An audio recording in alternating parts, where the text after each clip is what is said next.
On the western outskirts of the city, hidden behind a mountain and beside a narrow river, stood a small, abandoned house. There were no neighbors, no lights, nothing but forest and stone all around. A thin, cracked road led to the house, as if no one had driven on it for years. A masked man walked quietly along this road and slipped inside. From the outside, the house looked like it was falling apart. Parts of the roof were missing, and the walls were stained and weathered. Yet, strangely, the place was sealed tight on all sides. The windows were intact, without a single crack, and the doors fit perfectly in their frames. Inside, the furniture was still in place, every surface buried under layers of dust. The man ignored all and headed straight to the top floor, entering the master bedroom. He approached an old painting hanging on the wall and tilted it to the right. A mechanism activated. The furniture in the room slid aside on its own, clearing the center of the floor in an instant. A magic circle, previously hidden, lit up beneath the dust and began to glow. Seeing this, the man quickly cut his finger and let a few drops of blood fall onto the center of the circle. The glow intensified sharply. With a flash of light, the man vanished. The circle dimmed and disappeared, the furniture returning smoothly to its original positions. Within seconds, the room looked as untouched and abandoned as before. This was a short-range teleportation circle with blood recognition. Its range was limited, and it came with several constraints, but it was fast and almost impossible to detect. Once you recorded blood samples into it, only those specific people could use the circle. Teleported away, the man arrived in a pitch-black space. He took out a mana lamp, its soft glow pushing back the darkness, and began walking down a long, narrow corridor. About 15 minutes later, he stopped in front of a small, unassuming gate.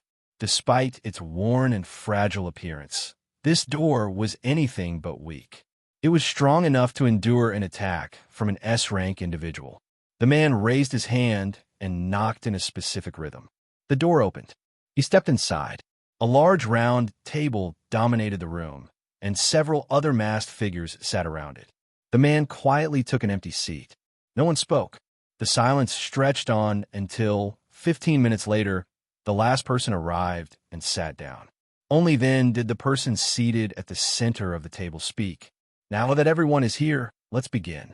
Report your task completion status. 1. Mission complete. 2. Mission complete. 3.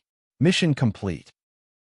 After the 10th person finished their report, the central figure gave a satisfied nod. Good. Everything is progressing as planned. Our agent has successfully infiltrated the academy as arranged.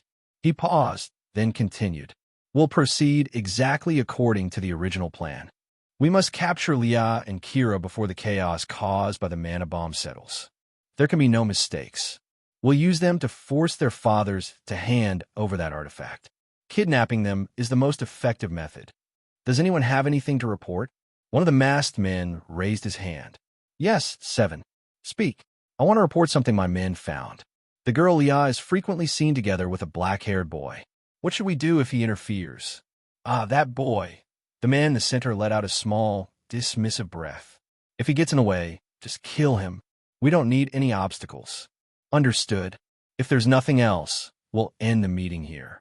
The others nodded in agreement. Good. Meeting adjourned. The masked figures stood up and left one by one. Their movements were clean, practiced, and efficient. It was obvious this wasn't their first time carrying out something like this.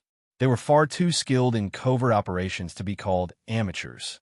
Each of them was at least B+ rank, while the man at the center was A+.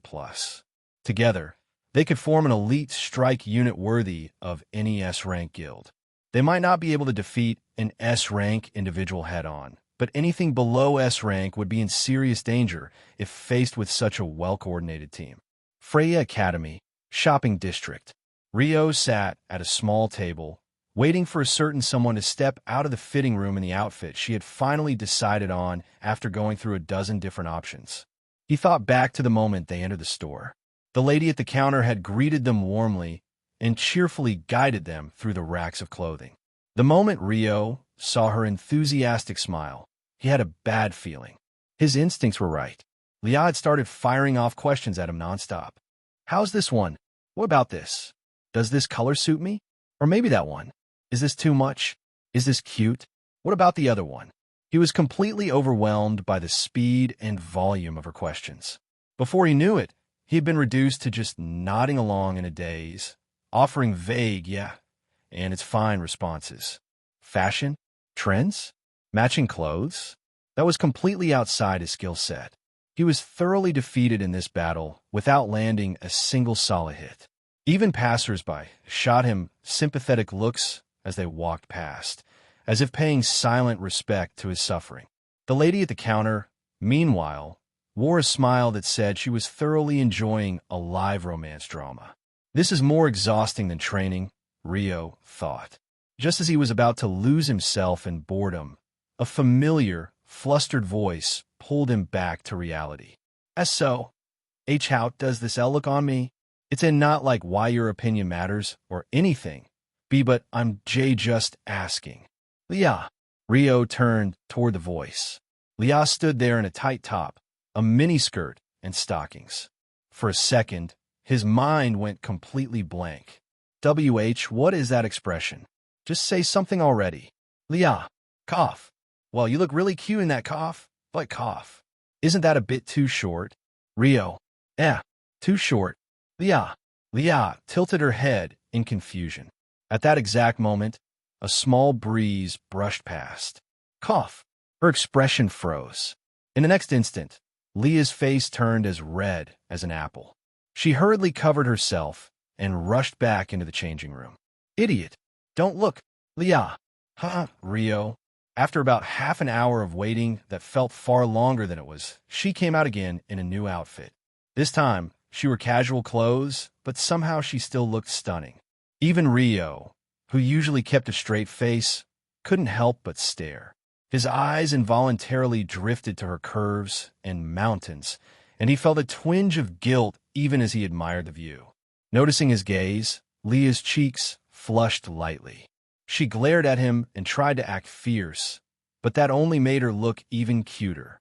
The shopping trip continued like that, with small, sweet, and awkward moments sprinkled in between. Time passed quickly, and by midday, they decided to have lunch at a nearby restaurant. While they sat together, a few people passing by threw them admiring looks, whispering about how perfect they looked as a couple. Some men stared at Rio with obvious envy, only to collapse shortly after under the pressure of a certain someone's aura. Their peaceful time didn't last long. Two uninvited guests arrived, Fade and Kira. With no empty seats left in the restaurant, the two of them ended up sitting directly across from Rio and Leah. Whether it was coincidence or fate, this was the first time the original main character, Fade, and the biggest anomaly of this world, Rio, faced each other at the same table. Rio's face remained unreadable. Leah's expression turned cold at once. Fade and Kira both looked surprised, but for a while, no one said anything. Eventually, Kira broke the silence. What a coincidence. I didn't expect to see you here too, Leah. Kira, as expected of the heroine. She knows how to defuse an awkward situation, Rio thought. I just happened to pass by. It really is quite the coincidence to meet you of all people. Leah.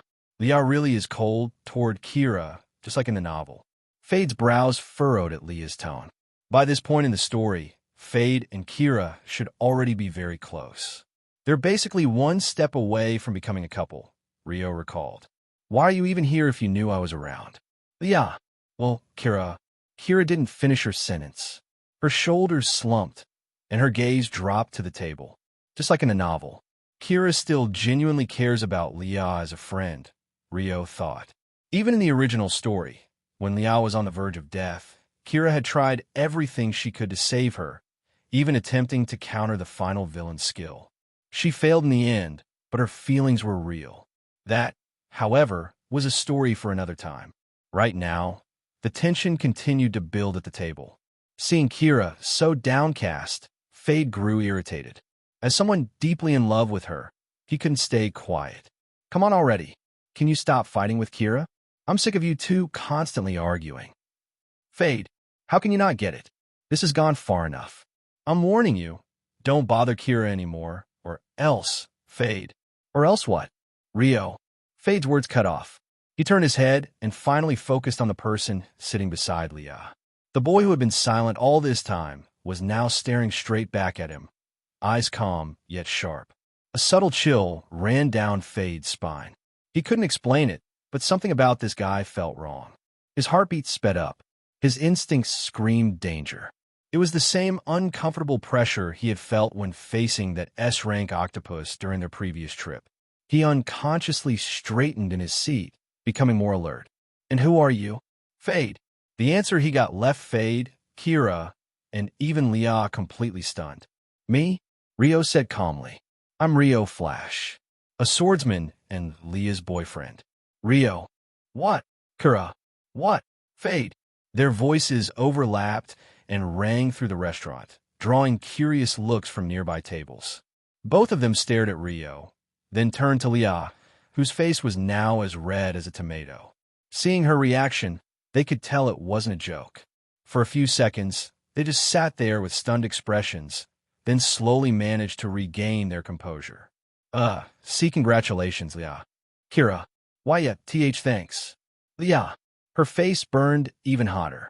She shot a fierce glare at Rio, but he just sat there calmly, as expressionless as ever. When their eyes met, he allowed himself a small smirk. That smug look made Leah's fist itch. She had the sudden urge to punch this bastard across the table, but she held herself back. Just you wait. I'll get you later, you idiot. Leah. While Kira leaned in and started asking Leah a barrage of questions, Fade quietly activated one of his system skills. Appraisal. Gathering information. Error. Retrying. Error. Retrying. Error. Defensive counterattack detected. Large amount of energy required. Deducting EXP to meet energy requirement. Defense successful. Appraisal failed. System warning. Do not use appraisal on this individual again. Further attempts may cause irreparable damage to the system. Due to heavy damage, the system will go offline for 24 hours. 10, 9, 8, 7. System shutting down. What? What the hell just happened? Fade. Appraisal has never failed before. Fade's vigilance skyrocketed. Something was very wrong. Not only had appraisal failed, but the target had triggered a counterattack strong enough to damage his system and force it into shutdown. On top of that, the system had explicitly warned him not to use appraisal on Rio again. A cold chill ran down his spine. Fade knew better than anyone. Everything he had today was because of the system. If something happened to it, he'd go right back to being that weak, helpless loser he used to be. He slowly lifted his head. Rio was looking straight at him. Their eyes met. Fade swallowed hard as sweat started to bead on his forehead. In those calm black eyes, he could feel a cold, ruthless glint that made his chest tighten. That feeling, that suffocating sense of helplessness he thought he had left behind. Fear. Fade tried to keep a calm face, but inside he was already panicking too much to even speak. Just as he felt he might actually pass out, a voice cut through the tension. Hey, Rio, isn't it about time we left? Leah. Yeah, let's go. Rio. Rio stood up, and Leah followed. Together, they left the restaurant. Fade exhaled a long, shaky breath. Only then did he realize he'd been holding it. What happened, Fade? Kira. He shook his head, forcing his heartbeat to slow. It's nothing. Fade. Hey, why did you say that? Leah. They had just walked some distance away when Leah suddenly puffed up and confronted him. What did I say? Rio. Don't play dumb. You said I don't remember clearly. Why don't you say it out loud for me? Rio. That shameless smirk was the last straw. In one smooth motion, Leah pulled her sword out from the space ring the Academy had given her. I'll wipe that smirk off your face today. Die, you pervert. Leah. You won't even land a single hit on me. Rio. Yo, you. Just stand still. Leah. She lunged at him, swinging her sword with all her frustration. Rio simply dodged. Step to the side. Lean back. Tilt his head. Not even serious, just casually avoiding each strike. He was already at the peak of C rank, while Leah was still at D rank. No matter how desperately she attacked, Her sword never even brushed his clothes. After a few minutes of fruitless slashing, her breathing turned ragged. Under normal conditions, she wouldn't tire this fast, but anger had thrown off her form, and her swordsmanship was all over the place. Hey everyone, Fire Scale Audiobooks here. If there's a novel you'd love to hear more of, you can support us on Patreon or Ko-fi. Depending on your tier, I'll make extra parts just for the stories you're most excited about. Usually I can only upload 4 to 5 parts of each novel, but with your support, we can go beyond that. And of course, don't forget to hit subscribe. It helps more than you know. This is not a chapter, but an introduction, or you can take it as an extra chapter. Power hierarchy of the world. Every rank has early S, middle S, and peak stage S+. Rank G, the lowest rank for any creature of any race present. Every newly awakened is in this category, except for some powerful races like dragons and extremely talented individuals like Link Rex, the villain, who directly starred from rank E since birth. Rank F, the stage every talent-less awakener can achieve. This was the original talent potential of Fade before he awakened his system. Rank E, a bit more talent and hard work can make you achieve this. Most of the students are in this rank right now. Rank D, talent is still the important factor and hard is also important. Leah, Kira, and other top 10 students are in this rank right now. Rank C, only 1 out of every 500 awakeners, someone awakens the C rank talent. This was Rio's original talent potential. Rank B, after rank C, there's a major bottleneck, which need hard work and suitable conditions to break through rank B. Rank B makes a way for improvement in stats of every awakener. Currently, Rio is stuck at 50. This is the reason. Condition for advancement. Your main technique should be at rank B, like the elemental sword art in Rio's case. Your stats should be max, like Rio's stats are all at 50. You should have talent potential of rank B or above. Rank A. Only 1 out of every 50,000 B rankers becomes an A rank, when he has talent, of course. There's no particular condition, though. Rank S, a major step in a creature's journey of strength. You can break through your racial limits once you advance in this realm. Like 100 stat points are the racial limit for humans. Conditions for advancement. All stats should be max, 100 in humans' case. Main technique should already be at rank S already. You should have talent potential of rank S or above. You should be able to endure the pain inflicted by racial advancement. Most of the awakeners die in this process. Rank SS, the current peak of strength in this world. Currently, only 3 such individuals exist in human race. They are capable of destroying continent alone with their power. There's no limit placed on their stats. These individuals can already be considered demigods. Condition for advancement. Enduring extreme pain due to breaking of limits on the body and mana quality improvements. All stats should be max after becoming S rank. Main technique should already be at rank SS, talent SS or above. This is the main reason why there's so few SS rank individuals. Only 1 or 2 individuals with such talent appears in 100s of years in a race. Rank SSS. No individual is in this rank right now. Information unknown. Link Rex. The villain has the talent potential to reach this rank, according to the novel Rio read, but he was never able to reach it because he died in Fade's hands. Condition for advancement. Unknown. Remark. A rank above demigod. What could it be? Tell me in comments. There's one more rank above this, but this is a secret for the end of the story. The central area of the New Year Festival. A beautiful and calm river water moves slowly from the mountain behind the academy and then out to the city, passing through this famous sightseeing spot. Every year, thousands of people visit this place during New Year. There's an amazing fireworks show during night and the lively and heartwarming atmosphere during the day. Just like every year, today a huge crowd has appeared again to witness the beauty of this place and enjoy the fireworks show. Since it's already around evening, people have started to gather around the edge of the river and has started to prepare for the oncoming show. But what they didn't know was the fact that several disguised individuals have set up a death show for them today, which can show them a death dance that they will not be able to forget. unaware of the oncoming disaster. People are still busy with their routine. One such group is the group of a young boy and a girl. The boy has dark red hair and dark red eyes. Even his aura is so dense that's particularly screaming that this guy is dangerous. The passers-by are subconsciously avoiding the person. He is wearing clothes with golden linings on it, depicting that it's really expensive. And any expert who knows a little about clothes can say that these are the limited edition clothes, well known for their extreme defensive capabilities. And completely opposite the young man is a girl with short white hair and white pupils. She is also wearing an expensive dress colored in light blue. She has an exited expression on her face, and coupled with her beauty, she has the charm of a lively and cute girl. See, I told you we should visit the festival. It's so lively around here. What do you think, Link? Ria. It's really lively around here.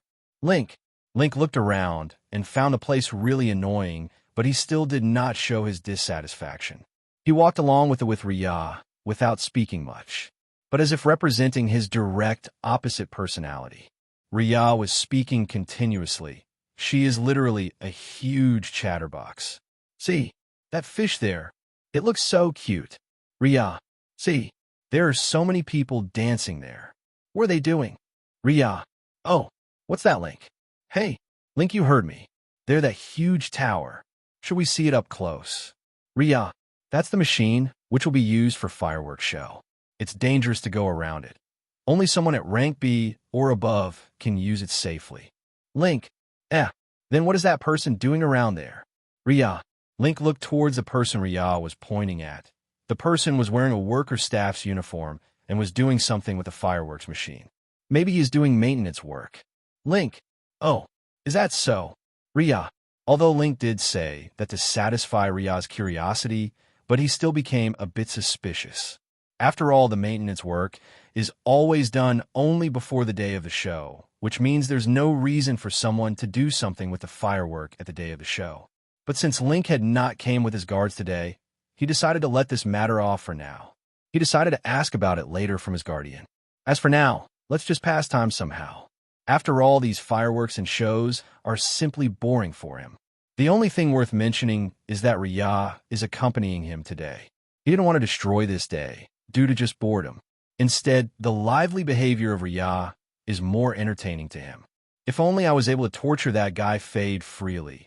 It's a shame that Dad has restricted me from doing anything that damage reputation. Link, but those guys I sent to beat Fade were all useless.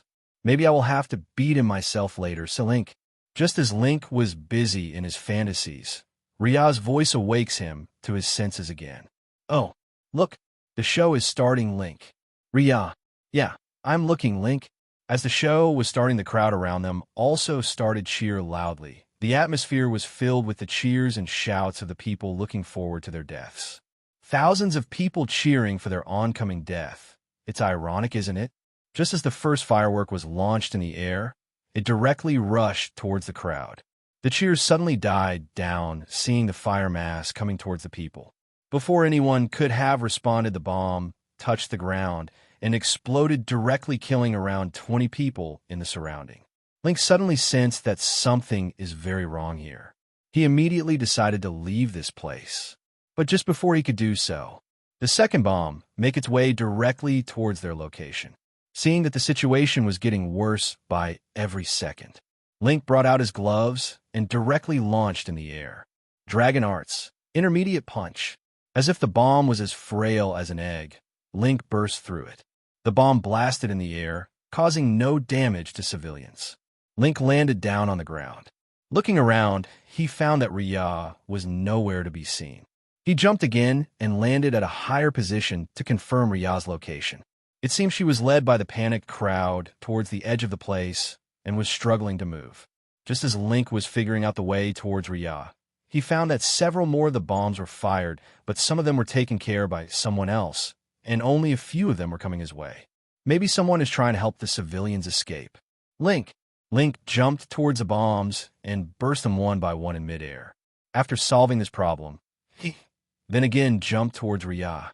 Seeing him appear suddenly in front of her, Ria got surprised but also relaxed a bit. Link directly carried her in his arms and jumped out of the people's range toward a rather uncrowded area. You okay, Ria? Link? Yeah, I'm okay, but you should help out the people, since you are so strong, Ria. Link knew that this girl is rather immature and have a great sense of justice in her. She always thinks more about others' safety than herself, but only hesitates in carrying out her justice-filled actions when it involves Link. If Link said that he can't save everyone, she will not argue anymore. But since he has to figure out the situation, he has to go for now. You sure you'll be safe, Link? Yeah, I'm very strong. I can protect myself, Ria. She looks cute when pretending. Link. Hey, Link, would you like to climb that tree with me? Ria. Nah, I don't want to, Link. What, you scared? Huh. The son of such a great person is scared. Ria. Seeing the smirk on the cute girl's face, Link got annoyed. He felt his pride was being hurt. Who said I am scared? I am not scared. Let's climb. Link. I will climb before you can. You little scared cat. Ria. I'm not a scared cat. Wait, I will catch you. Link. Link started running towards the running girl. He tried to run as hard as he could, yet he was not able to catch him.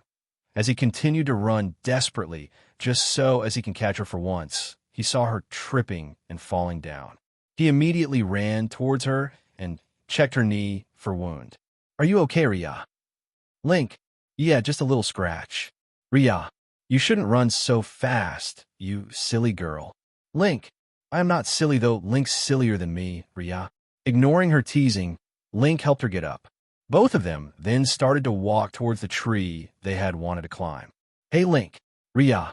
What, Link? Would you always save me in the future too? Ria. Yeah, Link. I see. Ria.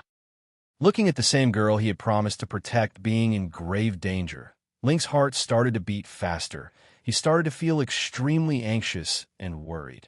He wanted to protect her no matter what, no matter what.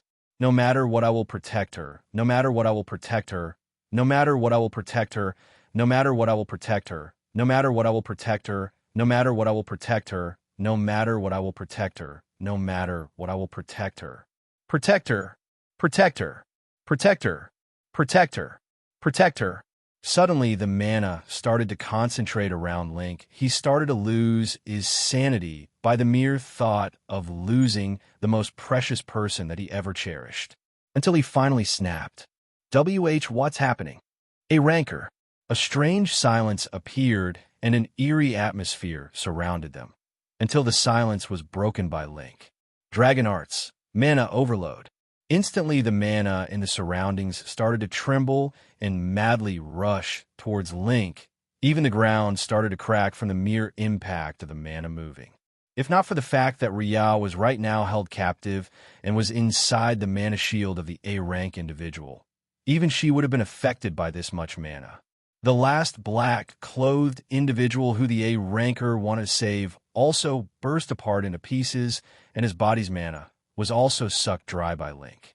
Link's muscles started to bulge up. Even the blood vessels started to become visible on his hands and face. His red eyes started to glow even more brightly, as if they have already locked their prey, and obviously his prey was the individual holding Ria. Seeing the boy suddenly transform like this, the A-rank individual suddenly felt a chill ran down his spine. His senses were telling him that this boy is no good. Even though he might not be able to him, but this boy can do some fatal damage to him in this state. The A-ranked individual was not a fool. He knew that the professors of the academy should already be rushing to this place and must be on their way. Since the person he wanted to save was already dead, he immediately came to a decision. You forced me to do this, boy.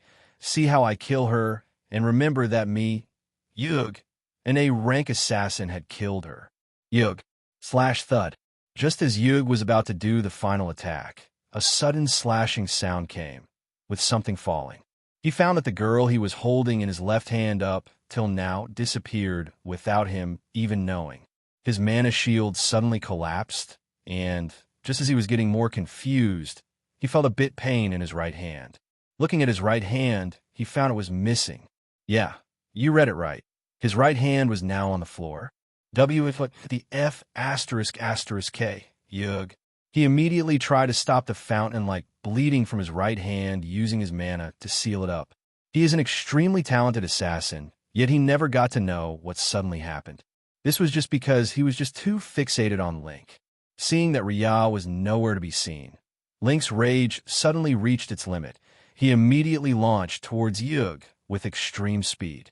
In a mere blink of eye, a punch landed on Yug's face with so much force that even the ground split apart due to air pressure. Yug was sent flying straight towards the nearby pillars, yet his body continued to penetrate right through the pillars, which caused the entire upper floor to collapse. It is fortunate that the collapsed building was just a one-story building and was already empty from the start. Not satisfied yet, Link directly jumped to the exact location where Yug's body had stopped. He broke through the debris and dragged Yug's body out while holding him from neck. Yug was already coughing out blood. His several rib bones had broken from the previous punch. He had already lost his strength to fight back anymore. Link was not satisfied, though. He threw Yug's body directly to the ground and straight to rain punches right on his face like a madman. One by one, the punches landed with more and more lethality. As time passed, more mana started to fuse with Link, and his punching speed and lethality increased even more. He continued to punch and punch until he found that the body was already reduced to a meat paste. He had thoroughly killed Yug, a well-known assassin, in a matter of seconds by simply punching from the start to the very end. As Link found that the person had been killed, he immediately got up to look around. He was still in his maddened state and wanted to win out his anger on someone. He has long forgotten his real goal, and now he is at the peak of his insanity. Just as he was going to look towards the area where the people had evacuated, his attention was attracted by a voice that appeared from right behind him. "It looks like I'm a bit late today, Sai." A boy with dark black hair and pupils suddenly was standing behind Link. He had an expressionless face and an average look. All in all, he looked average from every aspect, yet his aura was telling that he was not ordinary at all. Link wasn't in the right mind to differentiate between friend and foe right now. So, just as he saw the boy, he directly launched towards him with an extremely fast speed. In a blink of eye, Link's punch was right in front of the boy's face. Just as the punch was going to land, Rio tilted his face a bit to the left, and his face moved away from the punch's trajectory in a matter of a millisecond. "Well, speed is my specialty. Rio, elemental sword arts. Wind slash." Instantly, Rio's figure blurred, and he appeared right behind Link. Rio's sword moved even faster, and he directly slashed at Link's face with even faster speed than before. Dragon Arts, extreme defense. Link wasn't a pushover, though. He immediately sensed the danger, and with his increased mana, he strengthened his body and used his extreme reflexes to block the sword attack with his bare hands. Yeah, he blocked Rio's sword with bare hands. Even Rio was surprised for a second, but instantly he jumped back and made a safe distance between the two. As expected, he really is strong. But this is just the starting. Rio, elemental sword arts, moon slash. Rio's sword suddenly started to glow with a faint white light, similar to the moonlight, and with the next swing of sword, a thin wave of light cut through the air with extremely fast speed. This time Link got caught off guard. A little cut appeared on his right arm, which he ignored and attacked with his punch. Consecutive punches. A rain of punches started to be unleashed on Rio. Rio struggled a bit to dodge these punches, and most of them were dodged successfully. As for the rest, handling, Rio used his sword as a medium to deflect the trajectories of his punches. Both Rio and Link were attacking each other at speed faster than the naked eye of someone below C rank can't even see. Yet their speed was increasing as time passed. Both of them continued to exchange blows.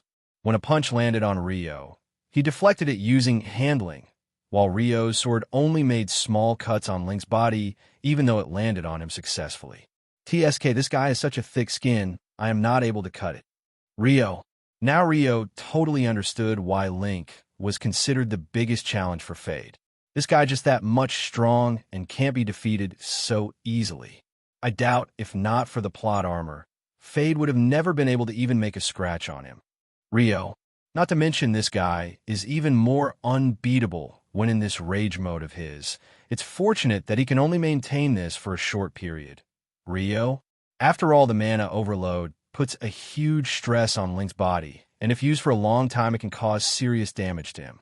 Due to which, after 10 minutes of activating this skill, Link will automatically come back to his senses, and this rage mode will go off. This is the only way for Rio to deal with this situation now. Obviously, he is not using his all, and is only trying to pass the time somehow, while distracting Link's attention from the people in the evacuation hall. Considering that Link was already fighting Yug before Rio came, he must only. 2 more minutes left, I just have to kite him for a while more. Rio. I just have to kite him for 2 more minutes. Rio. With this thought in his mind, Rio continued to dodge all the different types of attacks Link unleashed. Although it looked as if Rio wasn't putting much effort, but actually he was putting effort in dodging Link's blow, or maybe not cough. Cough. 2 minutes may seem a small time period, but right now Rio felt that time was moving rather slow right now. Suddenly Rio remembered a great person's golden words from his previous life. When you sit with a nice girl for 2 hours, you think it's only a minute, but when you sit on a hot stove for a minute, you think it's 2 hours. I can feel why it was said, Rio. Looking at the wristwatch, Rio sighed. To him, it seemed as if he has been kiting Link for so long, yet there's still time left.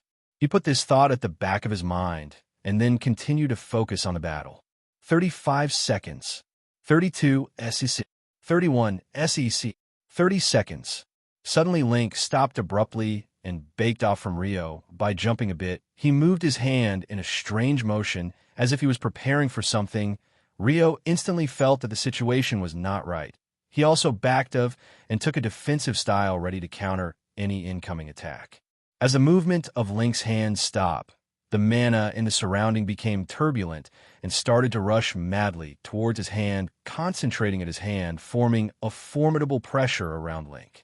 Rio had suddenly felt a bit nostalgic seeing this situation.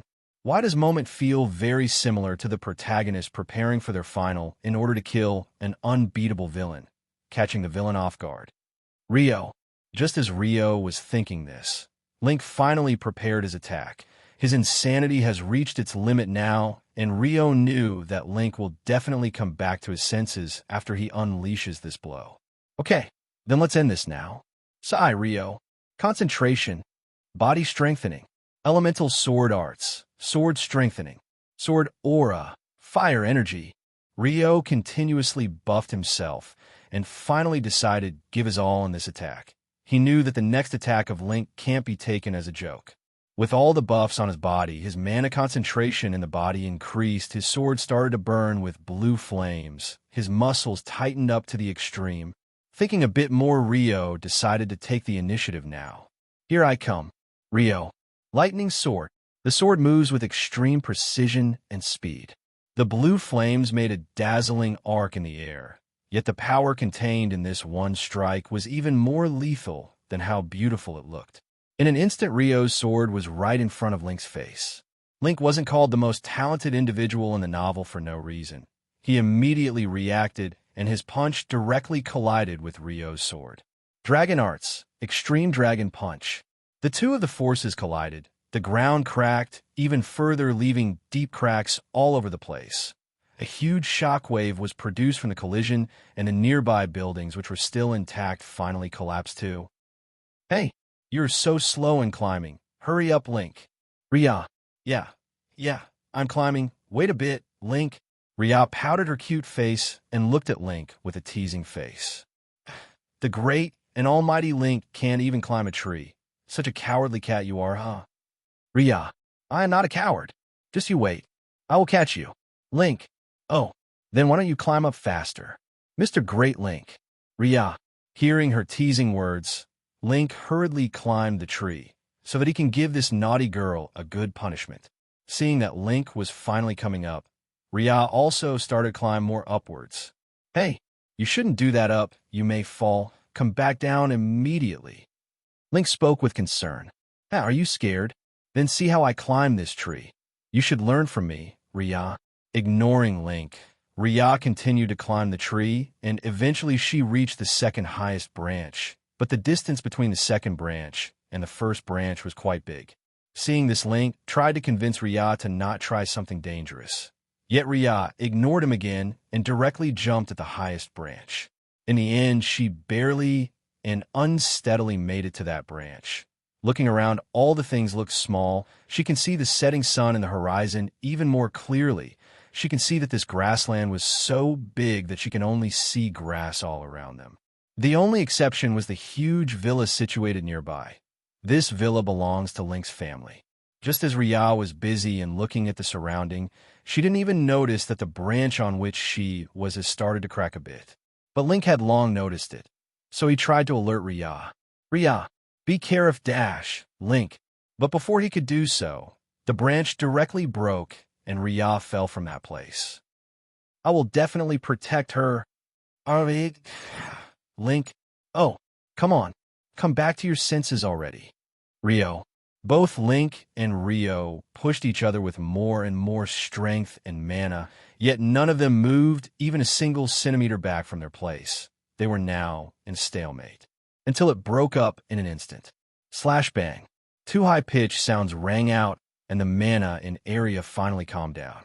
Everything returned to silence instantly, as if the previous loud noises of battle never existed in the first place at all. Closely looking, you can see that both Rio and Link has moved from their original location to forward a few steps, and now both of their faces were directly opposite each other, while their backs were facing towards each other. But none of them moved for a few seconds and remained in the same position for a bit. Then they both collapsed down directly on the ground. Of my hands! Link's both hands were now blooding, and they looked as if they had been cut by several blades. There were several wounds on both of his hands, while one wound on his right hand was the biggest and most terrifying. It is a cut mark extending from his wrist to the shoulder. Such a long cut, ordinary individuals would have died from this wound due to excessive blood. This wound was created by the last attack of Rio's sword. Obviously, Rio struck on his hand on purpose. Otherwise, he could have struck his heart if he wanted to. Rio wasn't faring too well, too. His hands were also bloody, and his palms were also affected and bloody. Rio looked at the sword lying on the left of Rio. The sword had several cracks on it. Although Rio had attacked with all his strength, he was not exhausted yet. He immediately got up and picked his sword. But his sword directly broke apart and crumbled into pieces, leaving a broken blade. Seeing this scene, Rio sighed and shook his head. As expected, an ordinary weapon can't withstand my true strength.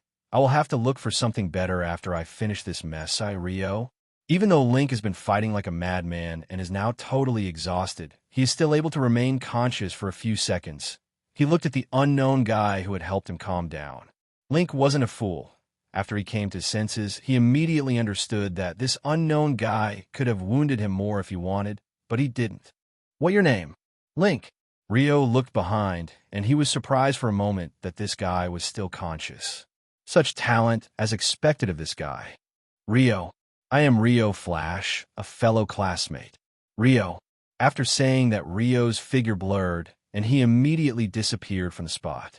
Link wanted to stop him, but his vision suddenly darkened, and he became unconscious. Rio suddenly appeared again. This time he picked up Link and walked to the place where Link killed Yug. After Rio placed Link near that dead body, he hurriedly destroyed all the evidence of his and Link's fight. Hopefully, this should help me in not getting detected. I should leave now. Professor should be coming in a few minutes. Rio immediately left the place with the fastest speed possible. And as he had expected, after a few minutes, Ms. Anna was the first one to come. Her face was rather cold, and she had an irritated look on her face. After seeing all the mess in front of her, face darkened even more.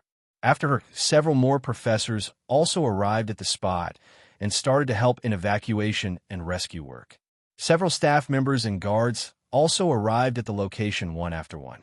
Seeing the sheer amount damage to the buildings and area had been done, it can be seen that a huge fight has taken place. Corpses of several individuals wearing black clothes were scattered everywhere. Not to mention, looking at the body near Link, which was clearly reduced to a meat paste, it was really a devastating scene. What a mess, Anna. Somewhere far away from the academy, a slum area. A man hiding his face walked in a broken and dilapidated small house. After entering the house, he brought out a peculiar device from his clothes. He channeled his mana in that device, and the device started to show complicated codes on its screen. The man seemed to be in a hurry. He immediately typed something in codes on the device, with a panicked expression, and after that, he immediately broke the device into pieces and put the broken pieces in his storage ring. I have already informed the higher-ups that the plan has failed and even Yug has been killed. Now I should leave this place as fast as possible, otherwise dash. Just as he was thinking of leaving, suddenly he felt a pain in his chest. Looking down, there was a huge hole, and his heart was pierced directly. The man died just like that. A man in the clothes of an assassin appeared and took the storage ring from the corpse. Then he left as silently as he came. Just as Rhea was about to fell from the tree, Link immediately caught her hand and tightly clenched it. "I have caught you, don't worry." Link, although it took huge efforts for him to finally drag her upward. After a few minutes of efforts, Rhea was standing again on the branch with lingering fears. She looked at Link with a scared face and a bit of guilt that she ignored Link's warning. Thanks. Rhea, be careful in the future." Link. Suddenly Link got up and instantly looked around to observe the situation. He found that currently he is in the healer's care and is lying on a bed. Just as he was about to get up and go out, the gate of the room opened and a nurse came in. When she looked at Link, she was immediately shocked. "Yo, you wake up already?" The nurse immediately ran out after screaming this sentence. Link was immediately puzzled seeing this reaction from the nurse. He frowned a bit from annoyance, but he still decided to wait for someone to explain about what is going on here. "It seems due to using mana overload, my body is still in a state of weakness." Link. Then Link tried to remember the things that happened during the battle. Although right now his head hurt when he tried to think too much, he still tried to remember everything. This headache is also temporary and will go away after he recovers in 1 or 2 days. If it was anyone else who had used mana overload, he would have ended up dead or have been in coma due to brain damage. Yet here he is. You can understand why talent is so important in this world. Yet there's no accurate way to measure it in this world. I don't know what happened to Rhea. She suddenly disappeared during fight just before the guy named Rio came. I will have to investigate more in order to find about it. Link. Just as Link was busy thinking his next plans, suddenly the gate was rudely burst open. A beautiful and cute-looking girl entered the room. She immediately came near Link's bed, and her eyes were filled with tears. "Yo, you are finally awake, Link. I was so worried." Rhea. "Yeah, I am awake. Are you alright too?" Link. "Even now you're worrying about me." Sob. Sob. "I am okay." Rhea. "It's a relief then," sighed Link. "What about you? Are you uncomfortable anywhere?" Rhea. "Are you hungry? I will make food for you personally if you want." Rhea. "They said that you hurt your arm. Does it hurt?" Rhea. "And why are you not lying on the bed?" "The healer said you have to rest properly." Rhea. Link suddenly felt his head spin from the sudden rain of questions. Yet he can only smile bitterly and answer all these questions one by one. He knew that this girl just can't help herself from talking too much. Once she started talking, she can continuously talk for hours without giving others a single chance to say anything at all. Link has always thought that if Rhea learns music, she can become one of the most famous rappers. Her talking speed is just too remarkable. In the end, Link didn't mind her annoying behavior and just let her continue as she pleased. She is just concerned about him, that's all. He put this matter at the back of his mind and heaved a sigh of relief. At least she's safe. Link. As the two were busy talking, several healers came together and started to examine Link's body. They were surprised to find that Link's body, which was fatally wounded just 1 day ago, has already recovered a half and shows tendency of recovering even now. With this speed of recovery, the healers conclude that Link can be discharged in 3 days at most. The healers advised Link to take more rest, and after giving careful instructions, they left to see other patients eventually. After asking from Rhea, Link found out that they are currently in the healer's office of the academy, and only 1 day has passed since Link fainted. The staff is still busy repairing the destroyed areas. Some of the teachers are dispatched to investigate the reason behind this incident. while some of the teachers are sent to deal with media and other possible problematic factors. Even the principal of the academy, Raji Croft herself, has announced that a thorough investigation will be conducted about this incident. Coincidentally, Raji was not in the academy at the time when all this happened. Otherwise, she could have rushed to the area in a matter of seconds using the power exclusive to SS-ranked individuals. The power to open their own portals, which can be used to travel through space to places where you have once gone before as long as that place still exists. Although this skill has the condition that you must have gone to the place at least once in order to open a portal to that place. Yet, this skill is too overpowered and can even provide great help in battles besides how cool it is. Imagine an enemy targeting you, and the next moment you are behind him with the help of the portal. Tell me in comments, what would you do if you get this power? Link also asked Rhea about how she escaped, and Rhea said that she don't know she had already fainted when Link was concentrating the surrounding mana on him to attack that bad person. She said that when she woke up, she found herself in the healer's office too. But she was totally fine, and there wasn't even a single scratch on her. Just as Link and Rhea were having a good time talking to each other, an unwanted visitor entered the room. With her entering the room, the surroundings became a bit cold and the temperature dropped a bit. The woman seemed to be in her late 20s. She has beautiful white hair and light blue pupils. Snowflakes seemed to be spinning around her. Her aura alone was enough to tell that she is a very strong powerhouse. Her beautiful face is having cold expressions, the perfect image of a cold personality type. She slowly and gracefully came towards Link and looked at him for a second. You are indeed worthy of being an SS-ranked person's son.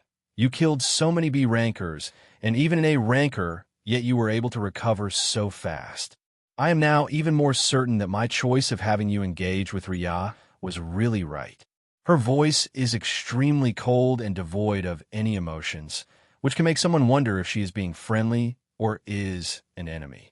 But after looking at her, Link didn't say much and just nodded his head silently. Every time I see her, she is always same, devoid of any emotion. Link, as for Rhea, nothing can stop her from talking. Oh, sister, you are here. I was really frightened. Rhea, without any hesitation, Rhea directly jumped on the women, and surprisingly the cold woman did not reject her and just shook her head helplessly, as if this is a common occurrence to her. Link and Rhea, both of you will be under the care of the Academy for a few days. I will send someone. If you need something, you can contact me later. Okay. Rhea. Okay. Link. After she left the place, Link heaved a sigh of relief in his mind. Rhea is always so casual around her. It's really hard to believe that Rhea can talk to the greatest frost mage in human race without tensing up. Link. After Rhea left Link's side, he finally had time to look at his status. When he was fighting, there's been so many notifications popping up. He directly ignored them at that time. But now he can finally look at the status. Every awakened in this world have status, but only Fade have a system with advanced functions like shop, appraisal, and EXP, etc. Status: Name: Link Rex. Class: Martial Artist. Rank: C+. Max rank potential: SSS+. HP: 2500/8000. MP: 200/1200, currently recovering. STR: 50/100. SPE: 50/100. AGI: 50/100. Def: 50/100. Int: 50/100. Talent: Martial Aptitude, SSS. Enhanced Vitality, SS. Techniques: Basic Martial Arts, C+. Dragon Arts, C+. Ultimate Skill: Extreme Comprehension, B+. Skills: Body Enhancement, C+. Draconian Movement Arts, C+. Dragon's Aura, C. Passive Skills: Fast Recovery, SS. Evaluation: You have enough talent to make even heavens envious of you, due to which you will be targeted several times, and you will always be facing bad luck. Looking at his status, Link can't help but smile. He knew that he was a genius ever since he awakened. Others didn't need to tell him. As long as he is given enough time, he can develop and become strong enough to even surpass his own father. With his talents, it wouldn't be a dream to do so. He has enough talent to become the very first SSS-ranked individual in this world. This will be a huge achievement. Not to mention, he will be the strongest, but will also be able to control the whole world, including all the races in this world. Even dragons will have to bow down to him at that time. Well, he didn't know that this was all just his pipe dream. With Fade and Rio here, he would not be the only one becoming an SSS ranked. But one thing is for sure in this world. As long as you put enough efforts, you will be able to achieve everything in this world. The premise is you should have sufficient strength for achieving what you want. There would not be free food after all. You have to work in order to get it done. Even someone who have low talent can advance to high ranks as long as you train for years diligently. Although your speed of advancement will be slow compared to prodigies like Link and anomalies like Rio, but you can do it as long as you work hard enough for it. Author's note: what do you guys think? Should I make a chapter focusing on explaining links? 0_0. 1 yes. 2 no. Joel District no. 4. Arte's Star-Watching Tower. A huge tower stands majestically here, right in the middle of the Joel District no. 4 in the city's core area. This place is rather close to the Great Freya Academy. This tower has a very magnificent look from outside. Several clouds can be seen covering its top, due to which the tower's top is always hidden from the people looking from outside. But the difference about this tower is, in this magical world filled with magical phenomenon, this tower's insides are completely without any mana, and it's not a tower containing monsters or floor bosses, etc., like in those tower raiding novels. This is also the reason why this tower is actually more of a tourist attraction spot rather than a spot for awakeners to raid. Every day, thousands of people visit this place just so they can reach its top to view a beautiful scenery and try their luck. Even though this tower doesn't have any mana inside it, there's still a strange phenomenon. There exists illusions in this tower. There are only one single thing inside this hollow tower, and that is a seemingly unending staircase in a circular fashion. Several thousands of people try to climb it every day, but all of them just get stuck in some kind of strange illusion and find themselves standing directly outside of the tower, even though they've been climbing fine until now. Due to the reason that no one has been able to climb this tower, people have started to call it by the nickname of Illusion Stair Tower. You must be thinking, why didn't S-rank or SS-rank individuals check it out then? Well, the answer is simple. Simply give a little holiday to your brain cells and fill it with water. Then think with it. Cough. Cough. Warning, don't try this in reality. I mean, just like in every other Cultivation novel, there is restriction that individuals with high realms can't enter. The same is true here. Individuals at A or above ranks can't enter this tower in the first place, or it will self-destruct itself, which will cause a devastating blow to the money this tower generates every year with tourism. This will not only affect the total annual income of the investors of this place, but will also reduce the per annum income of the Joel District. Now you must be thinking, why hasn't it been conquered by B rankers yet then, right? Then now focus you brain, which has now immune to cell damage with presence of the legendary spiritual liquid protecting your brain from any backlash. Cough. Simply speaking, this all setup is done for the heavens chosen, the child of luck, the individual who can make worlds spin around him due to his sheer luck. Fade the protagonist. Then, how can anyone else get to climb this tower when its only reason for existence is for a protagonist to put a show of face-slapping? The backstory of this tower is like this. On a cloudy night during Awakener's era 3108, suddenly lightning appeared, and with that lightning a tower descended on a barren area filled with nothing but dead soil all around it. That area was originally called Arte's Dead Desert, on the name of the Earth Wizard Arte, a former S-ranker, who died in this area. Current Awakener's era 4345. After the sudden appearance of this tower, some lucky passing by Awakeners got to witness the sudden appearance of this tower, and they then decided to explore. But due to repeated failure, they decided to give up in the end and return to the city to report this incident. The history records tells us that this news spread like a wildfire among the human race. A huge number of Awakeners started to visit the tower, but failed to accomplish anything, still the continuous visits of awakeners continued. This caused a small town to form around the tower in this barren area. Gradually, that town has now become a district, now known as the Joel district inside. Due to the huge expansion of human race, now the nearby city has expanded so much that the once faraway tower is right in the core area of the city. But over 1,000 years passed, and no one ever confirmed or claimed about successfully climbing this tower. Due to which this tower is now so famous that even some neighbor races also know about it. Now people come here for the mere purpose of entertainment, and the real purpose, which was to climb, it has long been out of the mind of people. After all, no one would like to waste their efforts on something that is impossible to do. This is totally normal. Over the years, no one has been able to climb this tower. Such a disappointment for a good-looking tower, right? So this is how it looks at the top of this tower. It's actually a better scenery to look at. Rio. Sadly, I can't bring Leah here, Rio. At the very top floor of the tower, there's no ceiling, and you can directly see the sky clearly from here. If you look downwards, you can actually see right through the clouds as if they didn't exist in the first place. A rather strange phenomenon.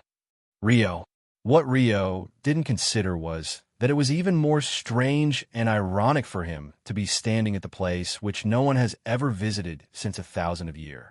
Not to mention, he was even considering having a date here. Truly ironic. Rio looked at the evening sky, which has slowly started to turn darker. The fading red shine of the sun illuminates the sky, making the scenery even more beautiful.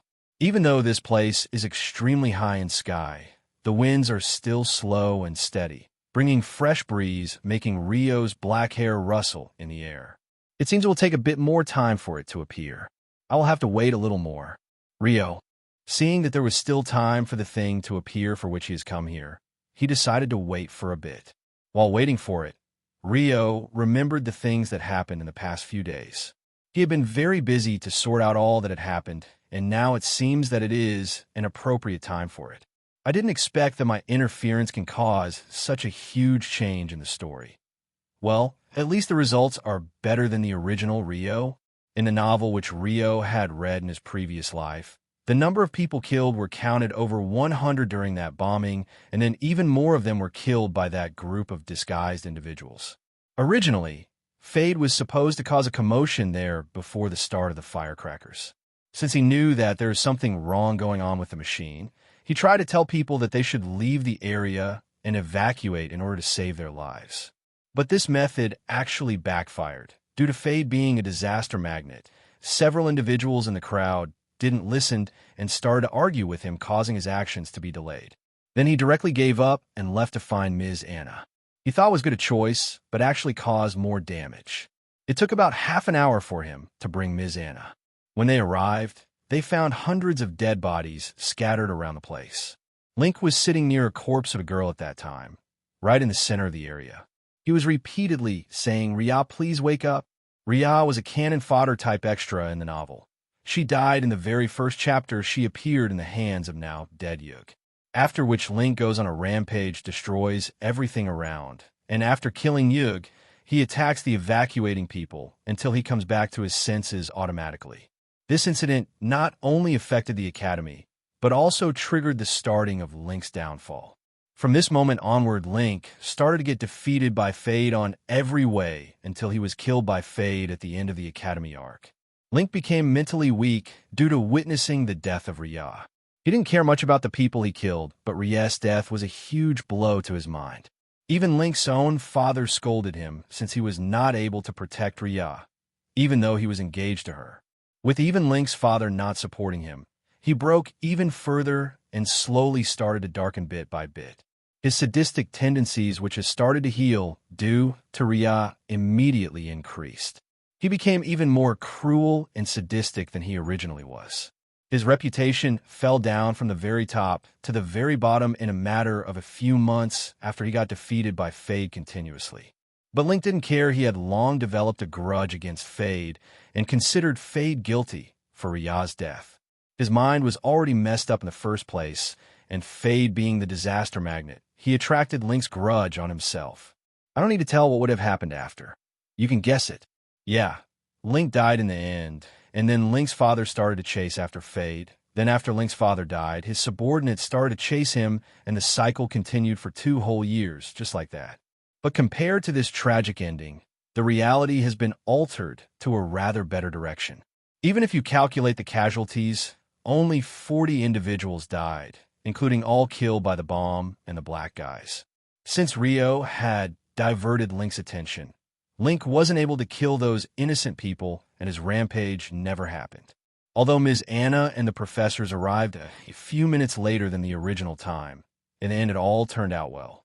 The most important change to the story is, I was able to save humans' greatest frost mage, Raji Croft's younger sister, Ria Croft. Rio, Academy's healer office. Leah's POV. After fainting during the date with Rio, when Leah woke up, she found herself on a bed in healer's office. Her personal maid, who had been taking care of Leah since childhood, was sitting there beside her bed. "Are you awake, m'lady?" Maid. "Yeah, why am I here?" Leah. Maid's eyes narrowed a bit, and she said with an expressionless face, without any emotion, "You fainted on your boyfriend's lap, so he brought you here, maid." Wawa, what are you saying? H, how did you know? Leah. Hearing that the maid knew about Rio, Leah panicked a bit. If the maid knew, then it is possible for her father to know this too. To Leah's question, the maid still replied expressionlessly, "I am your personal maid. It's obvious that I will know about you." Maid. Yeah. I even know that you two kissed Dash, maid. What are you saying? I never kissed him. Who will even talk to a bastard like him? I'm going to sleep. Yeah, I feel tired. Leah. You can't sleep, m'lady, maid. Why? Leah. Because you may start dreaming about something more lewd stuff, Dash, maid. Stop fooling around with me already. Who will even think about something like that? Not to mention with that idiot. Yeah. So I wanted to say that you can't sleep because Master had asked for your presence during today's dinner in the family mansion. Maid. What father's home? And he wants me to be present during the dinner today? Leah. Yes, m'lady, maid. Can't you just say that I have to attend class tomorrow? Leah. Well, due to an incident during the new year, your academy has declared a holiday for a week, so you don't have any class for now, m'lady, maid. Sai, do I really have to meet him? Sai, yeah. Your face looked like someone has told you about your execution date.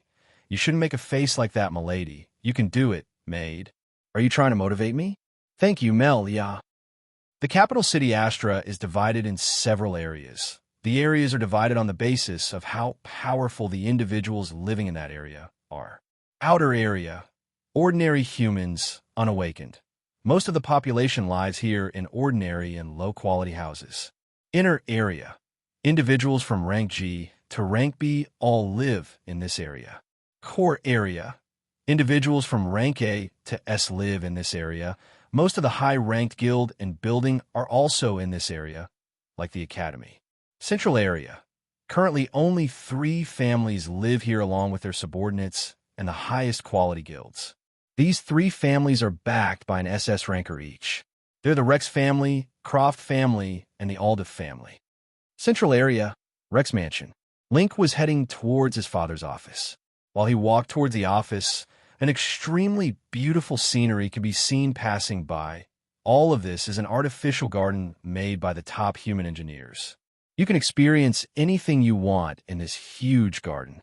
The garden around can be turned into a grassland spread for hundreds of miles, even though this garden is just a few miles long. This is the extent of spatial technology humans have acquired after hundreds of years' hard work. But Link wasn't interested in these high-tech stuffs. He has grown up in this mansion, and he has long been bored from all these things. He just can't wait for the day when the academy to open and go back there. That place looks more better to him. I wonder what father wants to talk now. I hope he's in good mood today, Sai Link. Link's father has always been very strict on him. He always wanted that Link work hard and live up to his name as the son of a SS ranker, due to which Link had been trained since the very day he was born. Yeah, you heard it right. He is trained from the very day he born. You see, there exists a secret method to increase your talent, and only SS-ranked individuals know about this method.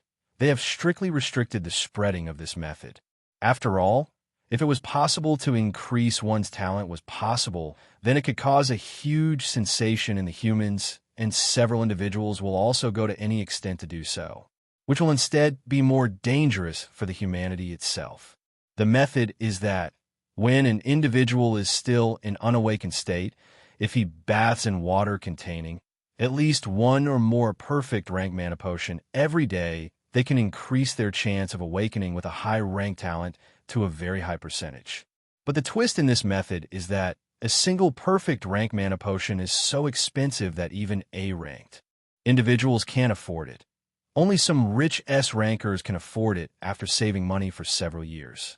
And if this knowledge about the talent improvement method goes public, people will try to acquire the potion at any cost, which will make the already expensive potion to increase further in price, and the materials needed for it will also become expensive. The SS-ranked individuals frequently use these perfect potions, and they can't accept this thing, and the other reason is human greed. After all, no one wants to see others become more stronger than you, right? After a while, Link finally arrived at the office. Before he could knock at the door, he heard a rough and stern voice. "Come in, my son, Ashtel Rex." Link didn't say anything and directly entered the office. After he entered the office, he felt himself in a totally different area. Even though the office looked extremely small from outside, it was actually very huge inside. This is also due to advanced spatial magic and high-tech engineering. Link walked towards the table and sat directly opposite to Ashtel. Sitting here, he can feel the oppressing aura of his father. If Raji's aura is like a cold and freezing like ice, then you can consider Ashtel's aura is like a domineering and cruel king. His aura is extremely restrained at the moment. If he does not restrain it, Ashtel might kill Link in a matter of seconds with his aura alone. This is the difference between a C rank and SS rank. "I heard you saved that girl, Ria, Ashtel." "Nope, it wasn't me. It was a classmate of mine. I was affected by mana overload when fighting with that A-rank person." Link. Hearing this, Ashtel wasn't surprised at all, because he long knew it. SS rank is no joke. Children like Link and Rio are still too young for this old monster. He has a well-developed intelligence network, and Link also knew this. That's why he said the truth and didn't hide the fact that he failed to protect Ria. Although he knew that this can make Ashtel angry to some extent, but if Link said a lie, that would be more terrible. At the end of the day, everything was okay.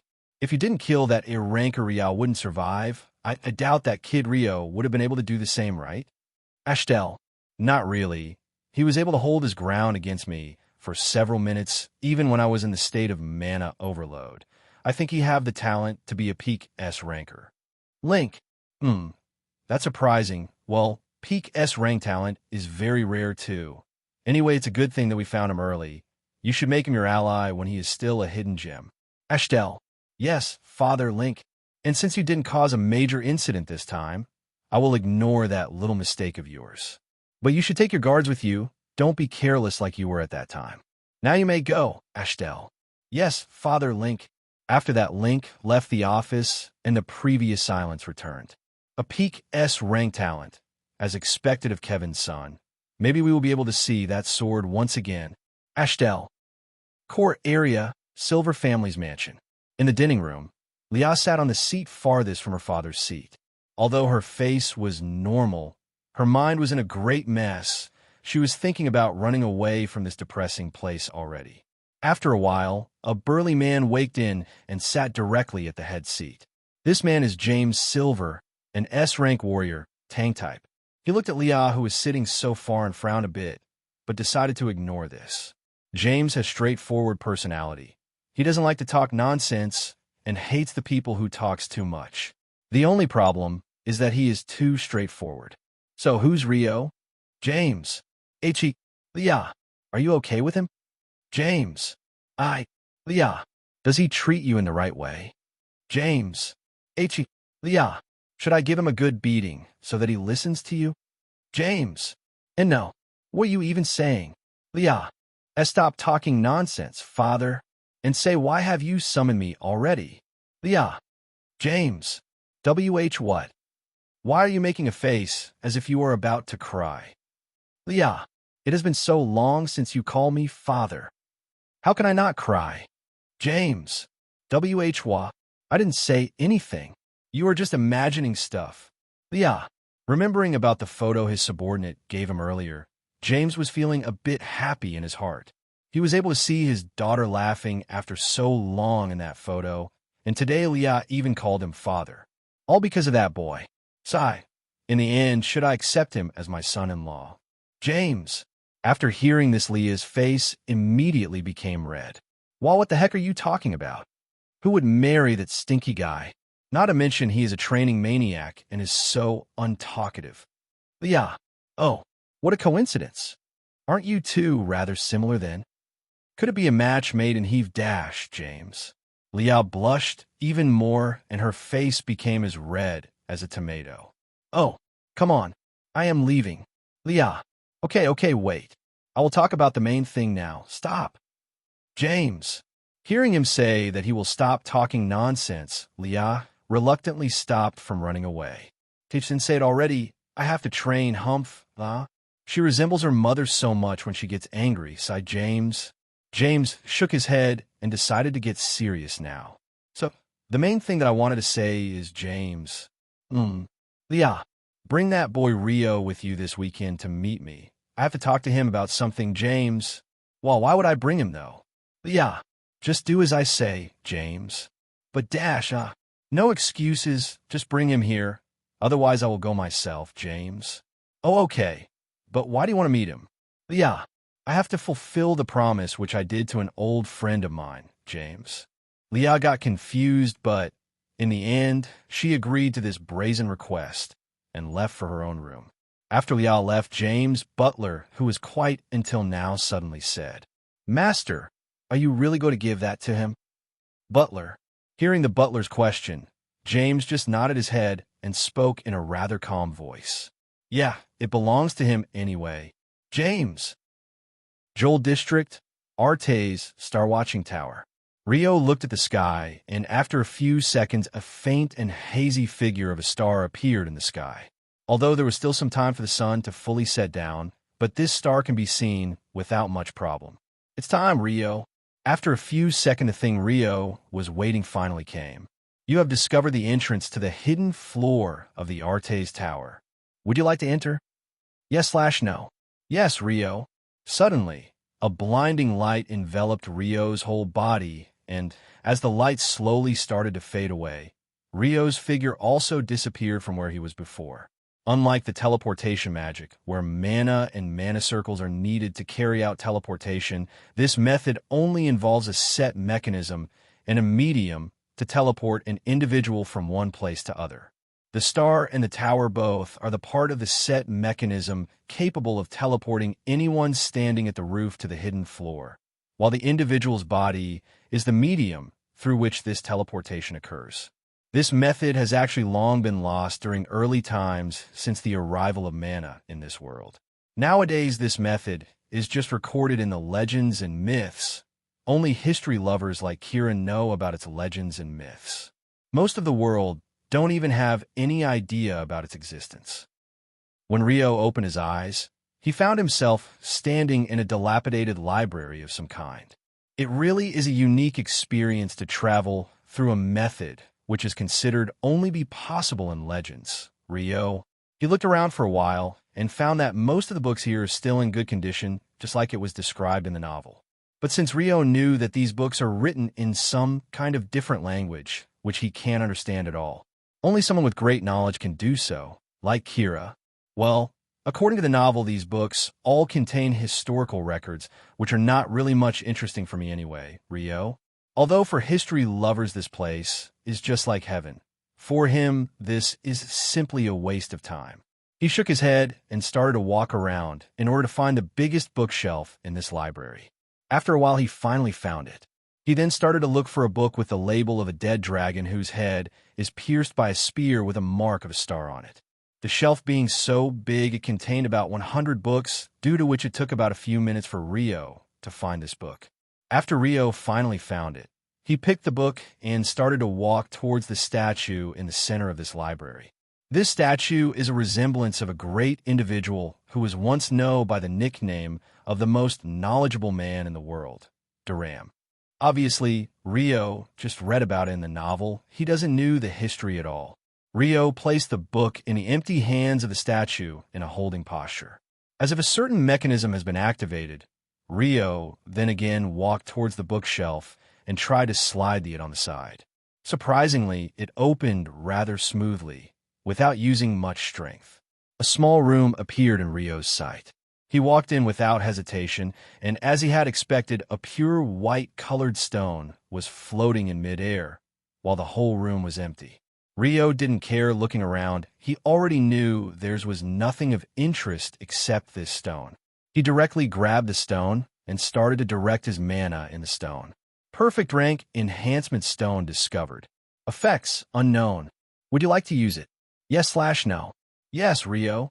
The stone disappeared slowly and crumbled into dust particles, while a steady and warm flow of energy poured in Rio's body from the stone. The warm energy made Rio feel extremely comfortable and relaxed. It started to spread all over Rio's, and slowly the warm energy disappeared as if never existed in the first place.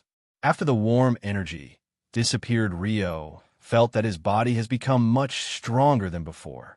Perfect rank enhancement stone absorbed successfully. The hidden attributes, resistances, perception, reaction speed, etc., all improved significantly. Your skill, body strengthening, has been promoted from C+ to B successfully. Your resistance to physical and magical damage increased. As expected, it really was a good choice that I came here. Rio, after getting familiar with his strengthened body, Rio then walked towards the place where the stone was floating before. He then touched the ground with his hand and channeled some mana in the ground. A teleportation circle lit up, and Rio was directly transported back to the topmost floor of the Artes Tower. Just as Rio was about to relax a bit, he suddenly felt danger from behind. He directly moved away at an extremely fast speed. Looking back, he found that huge ogre was standing there, and its enormous and heavy club had destroyed the floor where Rio was previously standing. Obviously, that was an attack with the intention to kill. Rio was surprised for a bit, but then his mind became calm for a bit. His hand unconsciously slid towards his sword, but unfortunately, there was no sword hanging on his waist. I forgot. It broke during my fight with Link. Such bad luck, sighed Rio. The ogre didn't give Rio any time to think. It directly carried out its next attack, and fortunately Rio dodged it too. The ogre is just too slow. Even if it continues to attack, it will never be able to even touch Rio's hair at all. But this is not a permanent solution. Rio, seeing that the little human was so slippery and was able to dodge its every attack, the ogre became even more angry, and its face had a human-like irritated expression. Oh, I didn't know that monsters can make such expressions too. A new discovery indeed. Rio, the ogre suddenly started to move faster. Maybe it was due to some skill which made it go berserk and increased its speed too. Should I finish this now? Let's finish it. There's no point dragging this. Rio used his mana to look inside his spatial ring and suddenly brought out an ordinary wooden stick. Yeah, an ordinary wooden stick. Sword aura, sword enhancement, lightning strike. Rio flicked the stick slightly, and the ogre stopped moving. After a while, its head fell down, followed by its body. I wish I was here to see how cool I am, sighed Rio. Looking at the now-dead ogre's corpse, Rio didn't know what he should do now. According to what he read in the novel, there shouldn't be any monster here. Yet Rio met this damn ogre here. Not to mention the fact that ogres are rather rare and can only be found in very few dungeons. They're also a race with intelligence. Although their IQ is still low than an average human, they're still capable of carrying out complex movements like using heavy swords and battle axes in a skillful way. Thinking about the event of the Artes Tower in the original novel, it was as follows. Fade and Kira chose this tower for their date. While walking around, Kira told Fade the whole history of the tower. As you know, she is very good with this aspect. She has deep knowledge of history, and generally, she always likes to read history books whenever she has free time. So, as you must have already guessed what would have happened later. Fade being the protagonist, how can he lose such a great opportunity to show off in front of Kira? He led Kira with him towards the stairs, and just as he was about to start climbing up, he was stopped by a passerby. Kid, this is not a place where you should be. go away and play somewhere else. Instantly, everyone's attention was on them now. As if a mysterious phenomenon occurred, the huge place, filled with about 100 people, became silent, and everyone started to look at Fade with mocking expressions. Plot hole 1. Did so many people forget their own thing and focused on a single guy just like that? Isn't this rather idiotic? Has the author also damaged his brain? No. Consider this a plot hole and the effect of the protagonist's halo. If you're still not convinced, then ask Rio how he survived reading a poisonous book. Cough. So, where were we? Yeah. Then after that, the event followed the same cliché patterns. These brain-dead people are considering me a pushover. Humph. See how I slap your face now? Fade. Huh. I am here to climb this tower today, and no one can stop me from doing this. Come if you dare stop, Lousy. Fade. Those who are still newbies to the cultivation world, Lousy means your father. Generally said in arrogance and contempt. See how I beat you today, you smelly brat. Several burly men surrounded Fade and Kira, but Fade's face was still expressionless. In front of an awakener, these ordinary humans are absolutely nothing and are just ants. Fade didn't even put them in his eyes. He can kill them with a mere act of breathing. Cough. Cough. Plot hole 2. No adult in their right mind would use violence against a kid, except for those who love the walls of the jail. Jail exists in this world too. So lowly lovers, you have been warned if you get transmigrated here. Remember to be a gentleman. Just like Fade. Cough. Don't be like Fade. Fade didn't even bring out his staff to beat these people. He just cast a fireball with his bare hand, which is a rather inefficient method to cast. But even with this inefficient method, he still cast a huge fireball and directly launched it towards the ordinary people. The people became scared, and their faces were now full of fear. But before the fireball could harm anyone, a security staff member stopped the fireball from doing so. Coincidentally, this security staff member is actually the brother of the individual who Fade had scared before. He is also an awakener. Now, he directly attacked Fade to take revenge for his brother, then was also beaten. Then he called more of his friends to gang up on Fade. Then they were also beaten. Cough. Cough. Ahem, I got carried away a bit. So at the end of the day, Fade was then arrested due to causing harm to innocent people, but him being the protagonist, how can he stay in jail? Kira contacted her father and helped Fade to get out of this huge and unreasonably created mess. Plot hole 3. During the whole process, why didn't Kira stop Fade from arguing and used her contacts to get rid of this nuisance before the situation flared up and became so big? I don't know too. Ask Kira yourself. Don't look at this author's explanation. Fade got out of jail just 1 hour after he got arrested. Then Kira and Fade continued their date as if nothing happened, and I don't know how they even came back so early from the jail, which was located about an hour away, while traveling through the Mana train. Ignoring the fact that this time, even though there were even more people than before, the event didn't happen twice, and this time Fade and Kira both started to climb the stairs with excited expressions. You have encountered the illusion of Arte's Tower. Would you like to pass through it? Will consume 25k EXP. Yes/no. Ignoring the fact that by paying 25k EXP, Fade and Kira both passed through the illusion right in front of many people, causing a huge scene again. Several talks started to erupt again, but who cares? Nothing can stop this event to occur once it has started. Only when the event has not yet started can it be destroyed, just like how Rio has been doing it ever since he started stealing Fade's chances. After they both passed through the illusion, they came to the same floor where the now-dead ogre is sleeping with a happy expression. Kira, being a history-loving maniac, directly recognized the lost teleportation method. Without wasting time, she instantly figured out how to trigger the mechanism, just like Rio did. Actually, Rio was just following what Kira had done to make the mechanism work all along. The only difference was that, unlike Fade who used EXP, Rio passed through the illusion using true immunity. The rest of the process was all same. Then Fade and Kira were both teleported to the library. Kira got interested in those books and directly stuffed them all in her space ring. Just when she was about to store the last book too, she found that her ring has run out of space. Due to this, she had to carry it with her. Coincidentally, that book had the same pattern of a dead dragon with a spear piercing its head and a star pattern on it. Again, coincidentally, that book slipped off from her hand and fixed itself in the statue. I don't know how that is possible. Rio's brain cell must have been damaged due to this. Poor Rio. Unlike in Rio's case, the door opened itself and they found the stone. Kira directly gave that stone to Fade, since she has already taken so many books. So, she gave that stone to Fade without hesitation.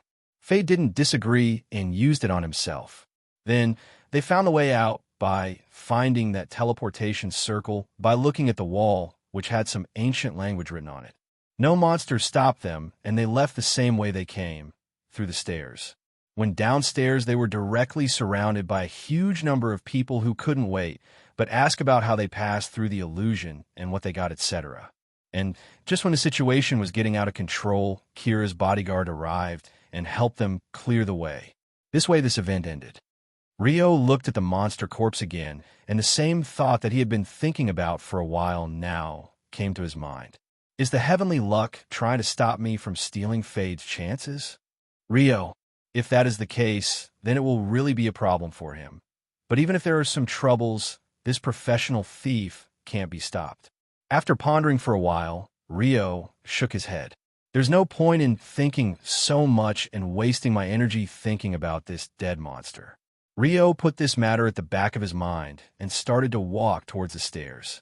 I wonder if there will be people greeting me, but I don't want to get discovered, so let's do the same thing I did when climbing the stairs. Rio, body strengthening, concentration. After using these two skills to temporarily increase his stats, Rio stood at the first ladder for a second, and then, as if an arrow was launched, he ran so fast that all the way downward, no one was able to see him. After all, they're only ordinary people, there's no awakener, and ordinary people can't follow with his speed, which is already faster than a bullet. People just felt a breeze of air when Rio passed by them, and just like that, Rio left the tower and headed in the direction of the dormitories. It's the second day since the academy closed.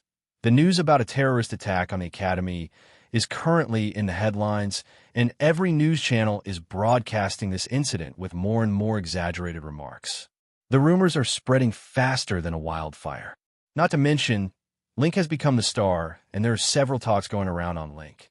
Hello, viewers. Today, we have invited Mr. Joseph, who is an active member of the Rex family's management department. TV anchor. Mr. Joseph, we welcome you on our channel, TV anchor. Yes, thank you for your generosity. I am Joseph from the management department of Rex family. Joseph. So, Mr. Joseph, we want to ask how the Rex family's reaction to this incident. TV anchor. Well, as everyone already know that young Master Link has shown his unparalleled courage during this time. He even fought an A-ranked terrorist. Regarding this, the Rex family obviously feels very proud and supports young Master Link, Joseph. The person named Joseph continued to rain praises. There was no end to it. Once he started talking, he didn't stop until the anchor had to end the show for fear that Joseph would continue talking until he fainted. Click.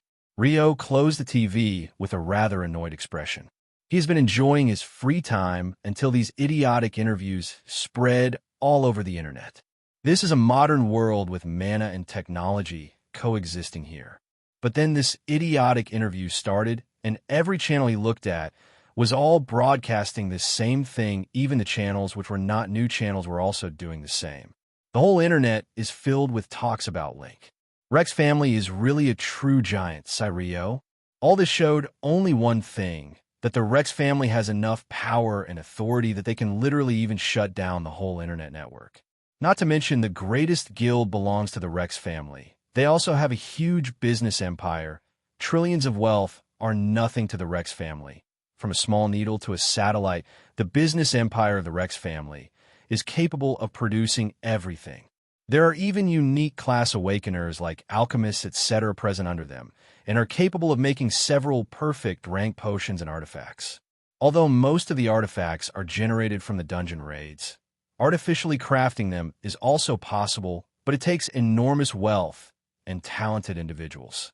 Rex family has both they have enough wealth to kill an S ranker literally by burying them in money. Cough. That was an exaggeration. Yet all this collapsed in the hands of Fade, truly ironic. Rio shook his head. He knew that thinking this won't really do anything. By saving Rio has already done a great favor for Link. This way Link has already got a chance to walk toward a better ending. But if he still doesn't improve, he can't do anything about it. I will only mind my own business until he doesn't really cross the line and start killing thousands of innocent people. Rio's eyes narrowed and the surrounding became a bit cold. And even if that situation came, I will put all the blame on Fade after resolving Link. Rio, ding dong asterisk. Just as Rio was busy thinking, the doorbell suddenly brought him back to his senses. He got up and started to walk towards the door. Although his face was as expressionless as ever, he was still confused in his head. Who could it be? I don't even have friends. To begin with, let's see first Rio. Rio opened the gate and was surprised by looking at the person who was standing outside. The boy has dark red hair and dark red pupils, his aura so dense and filled with a sense of arrogance that it literally screams, "Kneel down. You are just an ant in front of me." Rio's aura gives the feeling of calm and mysteriousness. Every being's aura is the manifestation of their personality. Just like your fingerprints, it's unique for everyone. Then the boy said with a bright smile, which Rio didn't like at all, "Hello, I am Link Rex. I would like to talk to you for a bit." "Link, come inside." Rio invited this unwelcome guest inside his dorm room. He led him to the sofa and then brought tea for them. After that, Rio sat directly opposite Link, and his expressionless face never changed. Rio didn't care much about Link, but the main thing is that Link is not alone. Rio can sense the massive presence of two S-rank individuals. Even Rio didn't know when they entered the room and how they entered. But one thing is sure from the fact that they are showing their presence, but not their body. They're clearly warning Rio to not do anything wrong, otherwise he will have to bear the consequences. Although Rio knew this, he didn't really care about this. They can't kill him because they have already shown their presence here, and the dorm manager, who is also an S rank, must have already sensed them too. If they really try to kill me, they will not be able to escape so easily. Link would not be affected, but these two will be punished. But obviously, two S-rankers are more valuable for humanity than a C-rank kid. They will not really suffer much. My luck's really bad, sigh Rio. So what do you want? Rio. Hearing Rio's direct and blunt question, Link's smiling face twitched, and he looked at Rio with narrowed eyes.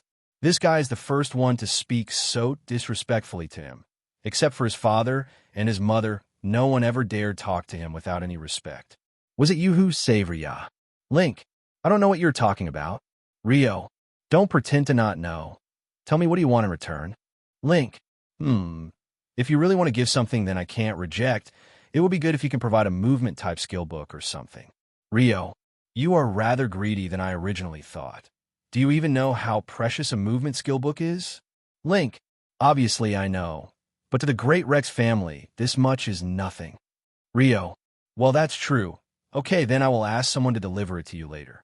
Link. Now tell me how you did that. How you saved Ria from that A-ranked one. Link. Everyone has their secrets.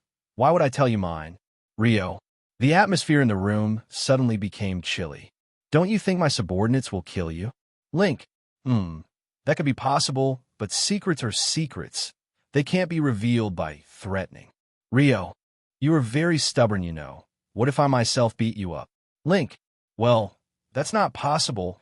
I've already fought you once, and you know the result, who is the winner and who is the loser, Rio. Tisk. Okay, fine. Don't say if you don't want to. Here, take this card, Link. This is... Rio.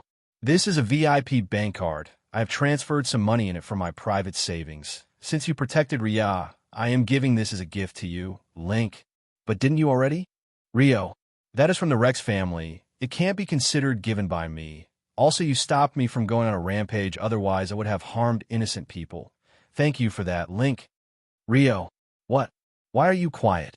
Link. It's just that I am surprised that you can also say thank you. That was really unexpected. Rio. TSK. What do you take me for? I am a gentleman. You see, Link? That's the biggest joke I have ever heard. Rio. Link ignored Rio and got up from his seat. It's time I leave now. We can talk more some other day. Link. Yeah, sure, Rio. Then Rio escorted Link outside. As Link left, the two present also left along with him. Rio closed the door when Link was no longer in his sight. That was the most dangerous situation I faced since my reincarnation, said Rio. Thinking back, it was a really dangerous moment. He could have died in the hands of those S-rankers. Even though the Academy would have punished them, Rio would have been the victim. His death would have been really meaningless. But anyway, he survived it, so everything's okay. I must become stronger, though.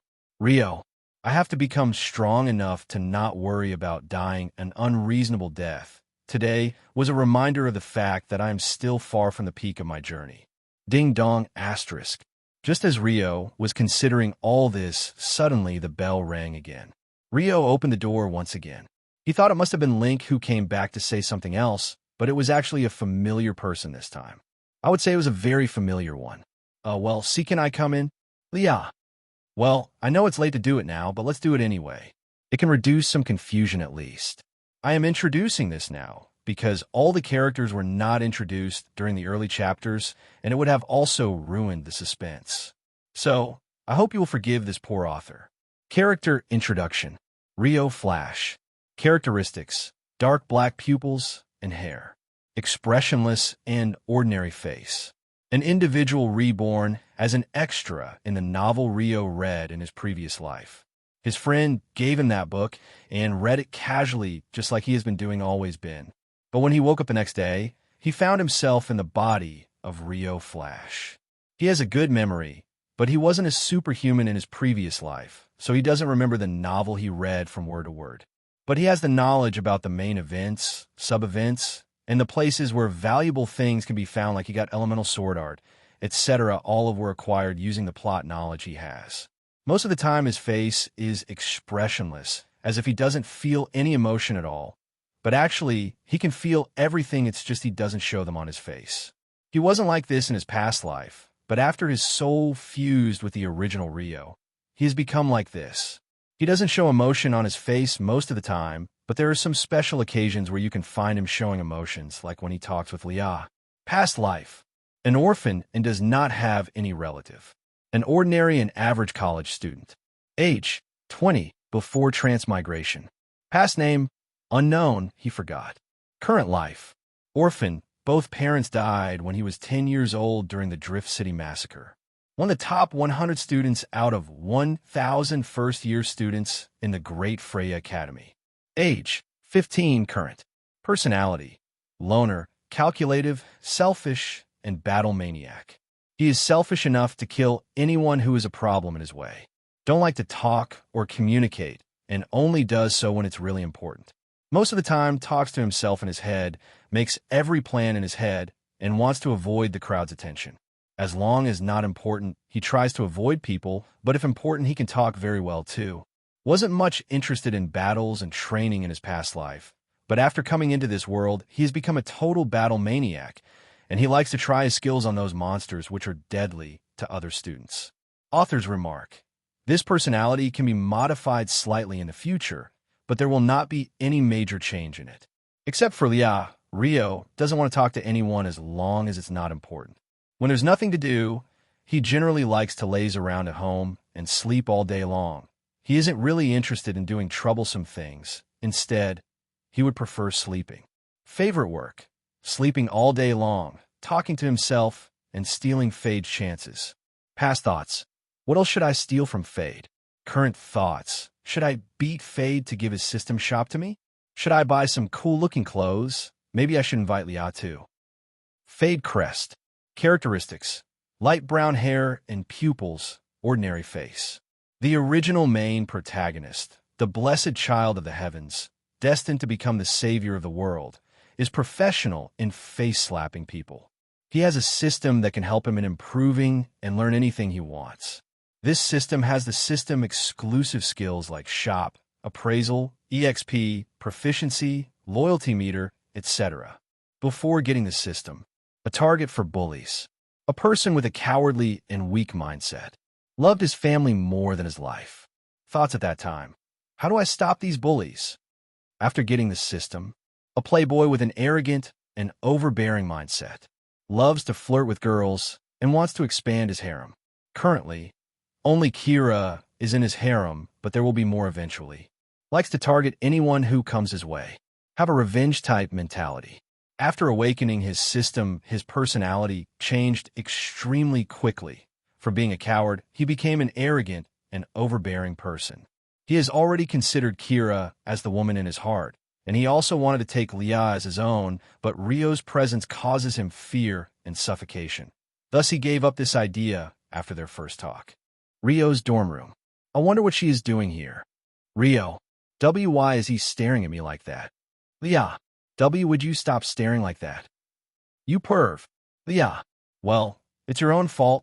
You have such a cute face. I just can't help but stare, Rio. Why you are teasing me again? Aren't you? Leah. Oh, you found out. Indeed. You have grown up, even though you used to be so naive back then, Rio. Stop talking like an old man. And I am not naive. Leah. You were so naive. You even came inside a boy's room all alone. Don't you think something might happen to you? Rio.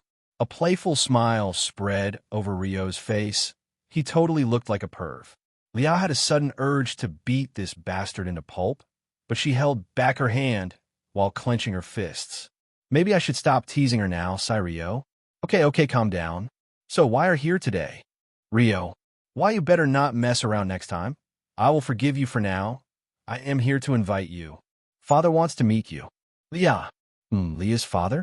There wasn't much written about him in the novel. The only thing I know about him is how he died. Rio. In the novel, Leah didn't talk about her father ever, so there's not much known about her father. Then why is she? Could be also one of the butterfly effects I caused. Why do you want to meet me? Is he going to fix our marriage date? Rio. I don't know why he wants to meet you, Leah. What are you saying? You idiot. Who would marry someone like you? Leah. You don't want to? Rio. Teach, that's not it. Leah. And more importantly, would you come with me? If you don't want to, then it's okay too. Leah. She changed the topic, Rio. Of course I am coming. There's no way I will refuse to meet him. Rio. Okay then, meet me outside the academy at 8 a.m. tomorrow. Now, I should get going. Leah. Oh, okay, Rio. Rio looked at Leah, who seemed to be in a hurry to run away from here. Maybe I teased her a bit too much today. Rio. After Leah left, a sudden thought came to Rio's mind. Leah's father, well known for his heavy sword and ridiculous strength. Rio. In the novel, his past wasn't described. Only thing was said that he is currently a S-ranker and a guild master. But one thing was described in the novel very clearly. He died in his own daughter's hands, which means he was killed by Leah. Rio. Dungeon, Lizard's Nest, entrance gate. A young boy with brown hair and pupils is currently standing in front of this gate. Beside him is a girl with orange hair and pupils with reddish tint to them. The girl have an excited expression on her face. The same goes for the boy too. Anyone can tell that they're a novice by looking at their expression. After all, an experienced person will not look at a place filled with monster with a smile on their face, except if they have some problem in their head. With smiles on their face, both of them entered this dungeon. This is a low-rank dungeon, and generally C-rankers are eligible to enter this place. Anyone below it is not allowed to enter this place. After they entered the dungeon, both of them brought out their staff to be ready to cast spells at any moment. They immediately encountered a lizard monster. The monster didn't even give them time to think and directly attacked them. Be careful, Kira. Although it's slow, its attack is strong. Yes, Fade. Kira. Fire magic. Fire arrow rain. The attack successfully landed, but it only caused some little damage to the monster. It's not that the spell is weak, it's just that this type of monster is more resistant to fire-type attacks. Fade used water magic on it. It's resistant to fire magic, Kira. Yeah, Fade. After that, Fade immediately attacked with water magic. Water magic. Water blade. This time a monster got injured fatally and died after Fade casted a small water arrow spell in a few seconds. Plus 1500 EXP. Good. Although these monsters are strong, they really gave a good amount of EXP to me. Fade. Let's get going. We still have a long way ahead. Fade. After 3 hours. Huff. Huh. We finally killed that boss monster. It was really a difficult fight, wasn't it? Fade. Yeah, it was rather tough, but luckily we got a monster core from it. Kira. Yeah, we are rather lucky this time, Fade. But what about that hidden area that monster opened when we were fighting? Should we go inside and check it out? Kira. Yeah, we should go there. Maybe we will find out something good there. Fade. Okay. Kira. After deciding, both of them immediately got inside, and after walking for a while they found a room. Looking around, they found broken pieces of something like a container. There wasn't anything else of their interest. Fade suddenly felt strange after he didn't got anything here. This was the first time in a very long while he suffered with bad luck. Actually, this feeling is rather different. It feels as if I have lost something that should have been mine. Strange. There's nothing here. Let's go, Fade. Wayakura. Fade's mood got worse suddenly. He didn't know why, but he fell rahi. Ding. It is detected host's fate has been affected due to an anomaly. Would you like to find the reason behind it? Will cost 5 KEXP. Yes/no. Yes, Fade. Ding. Calculating the reason and probability using threads of fate. Error. Retrying. Error. The fate related to you have been altered due to some anomaly. Please be cautious, host. What? Fade. Hey. Fade, did something happen? You look depressed, Kira. Nothing. Let's leave this place. Fade. Outside Academy. A luxury car can be seen standing there, seemingly waiting for someone. After a while, a young boy with black hair and black pupils came, wearing casual clothes. Rio looked at the luxury car and then at the butler standing beside it for a while and then decided to walk towards it. Noticing him coming near, the butler looked towards him and then opened the gate of the car, fully showcasing his professional training and mannerisms. Mr. Rio, please get inside. I will escort you to the White Mansion. Butler. Yeah, okay, Rio. After Rio got inside, the butler slowly closed the door, making sure that no noise is created again, displaying his ridiculous training on how a butler should be. Not to mention, this guy is giving off the aura of an A rank. Even the driver seems to be a Pika ranker. If not for the fact that I know I was invited, I would have thought I am being kidnapped. Rio. While the car moved steadily without even a single bump or uncomfortable move, Rio's mind drifted off to somewhere else. An unknown energy has tried to detect your origins. Skill True Immunity has been triggered. Blocked the interference successfully. What is happening suddenly? Is this also a butterfly effect? At least it failed to detect me. This Skill True Immunity is really a gem. Sigh, Rio. Just as Rio was busy admiring his skill, the car also came to stop. We are here, Butler. Rio opened the door and walked out of the car. A huge mansion appeared in his vision. Although he already has guessed that the main Zion will definitely be very big. But seeing it in person is really a different thing. After looking for a second, Rio followed behind the butler, who lead the way inside. The gardens all around are very beautiful, and several rare flowers can be seen in these gardens. The scenery around the mansion is also very beautiful, looking very different from outside and inside. Author's note: my PC snapped today, so I wasn't able to update and got late, and the chapter length is also a bit small. Well, here's today's question. What do you think will Faye be able to determine who is the anomaly stealing and destroying his luck, or he will continue to suffer? 1, yes. 2, no. Also, don't forget to use those power stones, guys. We need to rank it this month. Let's go, we can do it. Also, there's the win event going on. It seems that if we win in it, then the cost of purchasing chapters will reduce considerably for a month. So I'm looking forward to your support, guys. In return, I will be updating a new chapter every day, so you guys won't get bored. Although it may take a bit of time for my PC to be repaired and the updates may be slow, but I will try my best to not miss the days. Yeah. Rio. James then pointed towards the sofa right in front of him and said, "You can sit." James. Rio nodded his head and quietly sat on the sofa. Although Rio was still expressionless, but inside his head he is actually already thinking about several things. If he suddenly attacks, my chances of running away alive will be 5%, and if I use every single skill I have to just run, the chances are still rather slim. But first, figure out his motive. Rio. while Rio was busy planning his ways of action and making a foolproof plan to not die. James was also eyeing him. This guy is clearly vigilant, and I am sure that he is capable of dodging a few attacks from me if I'm not serious. Indeed, he is a talented kid. James, do you know about your parents' kid? James, what do you mean by that? Please be specific so that I can understand. Rio, why is he asking about my parents suddenly? I thought he was going to give me some kind of warning like, how dare you deceive my daughter? Or something, Rio. Well, you see, Rio Flash, your father was an old comrade of mine. Do you remember his name? James. Yeah, Kevin Flash. But how can he be a comrade of an S-ranker like you? I remember that he was an ordinary man. He wasn't even an awakener. Both of my parents were non-awakened. I remember it, as clear as day. Rio, you're right, I forgot to tell. In Publix, he was a non-awakened human.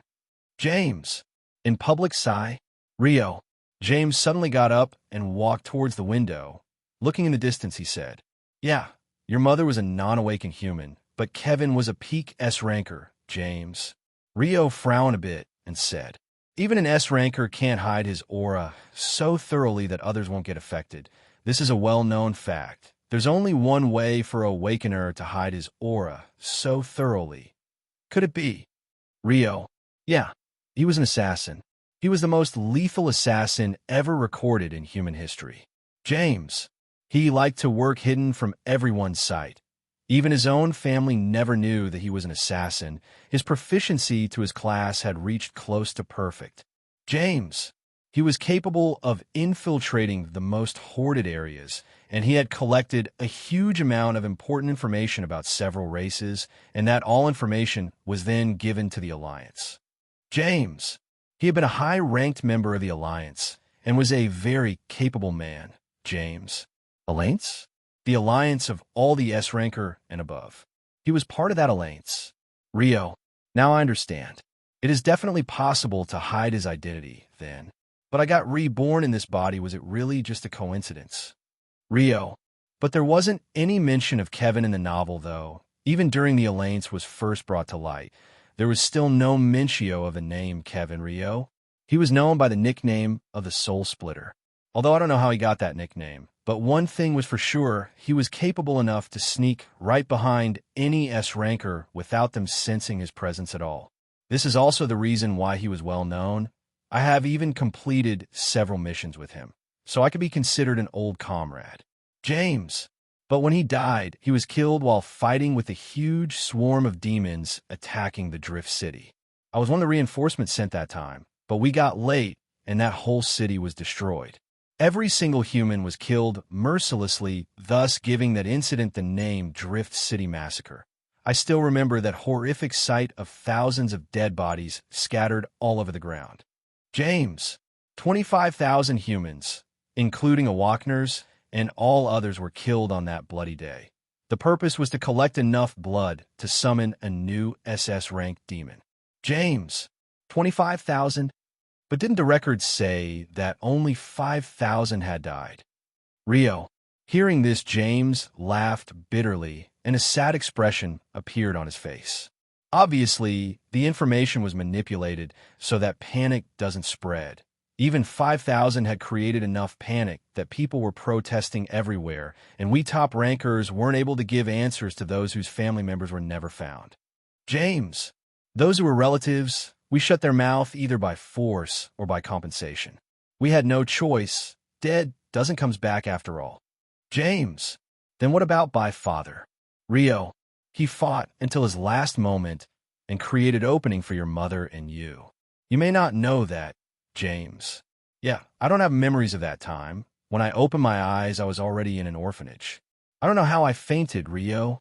Rio looked at James with questioning gaze, asking for the reason. But James also shook his head. I also don't know about that. When I reached the place, your father was long dead. Your mother was also right beside him. Both died while holding hands. Your mother must have come back later to find Kevin. James.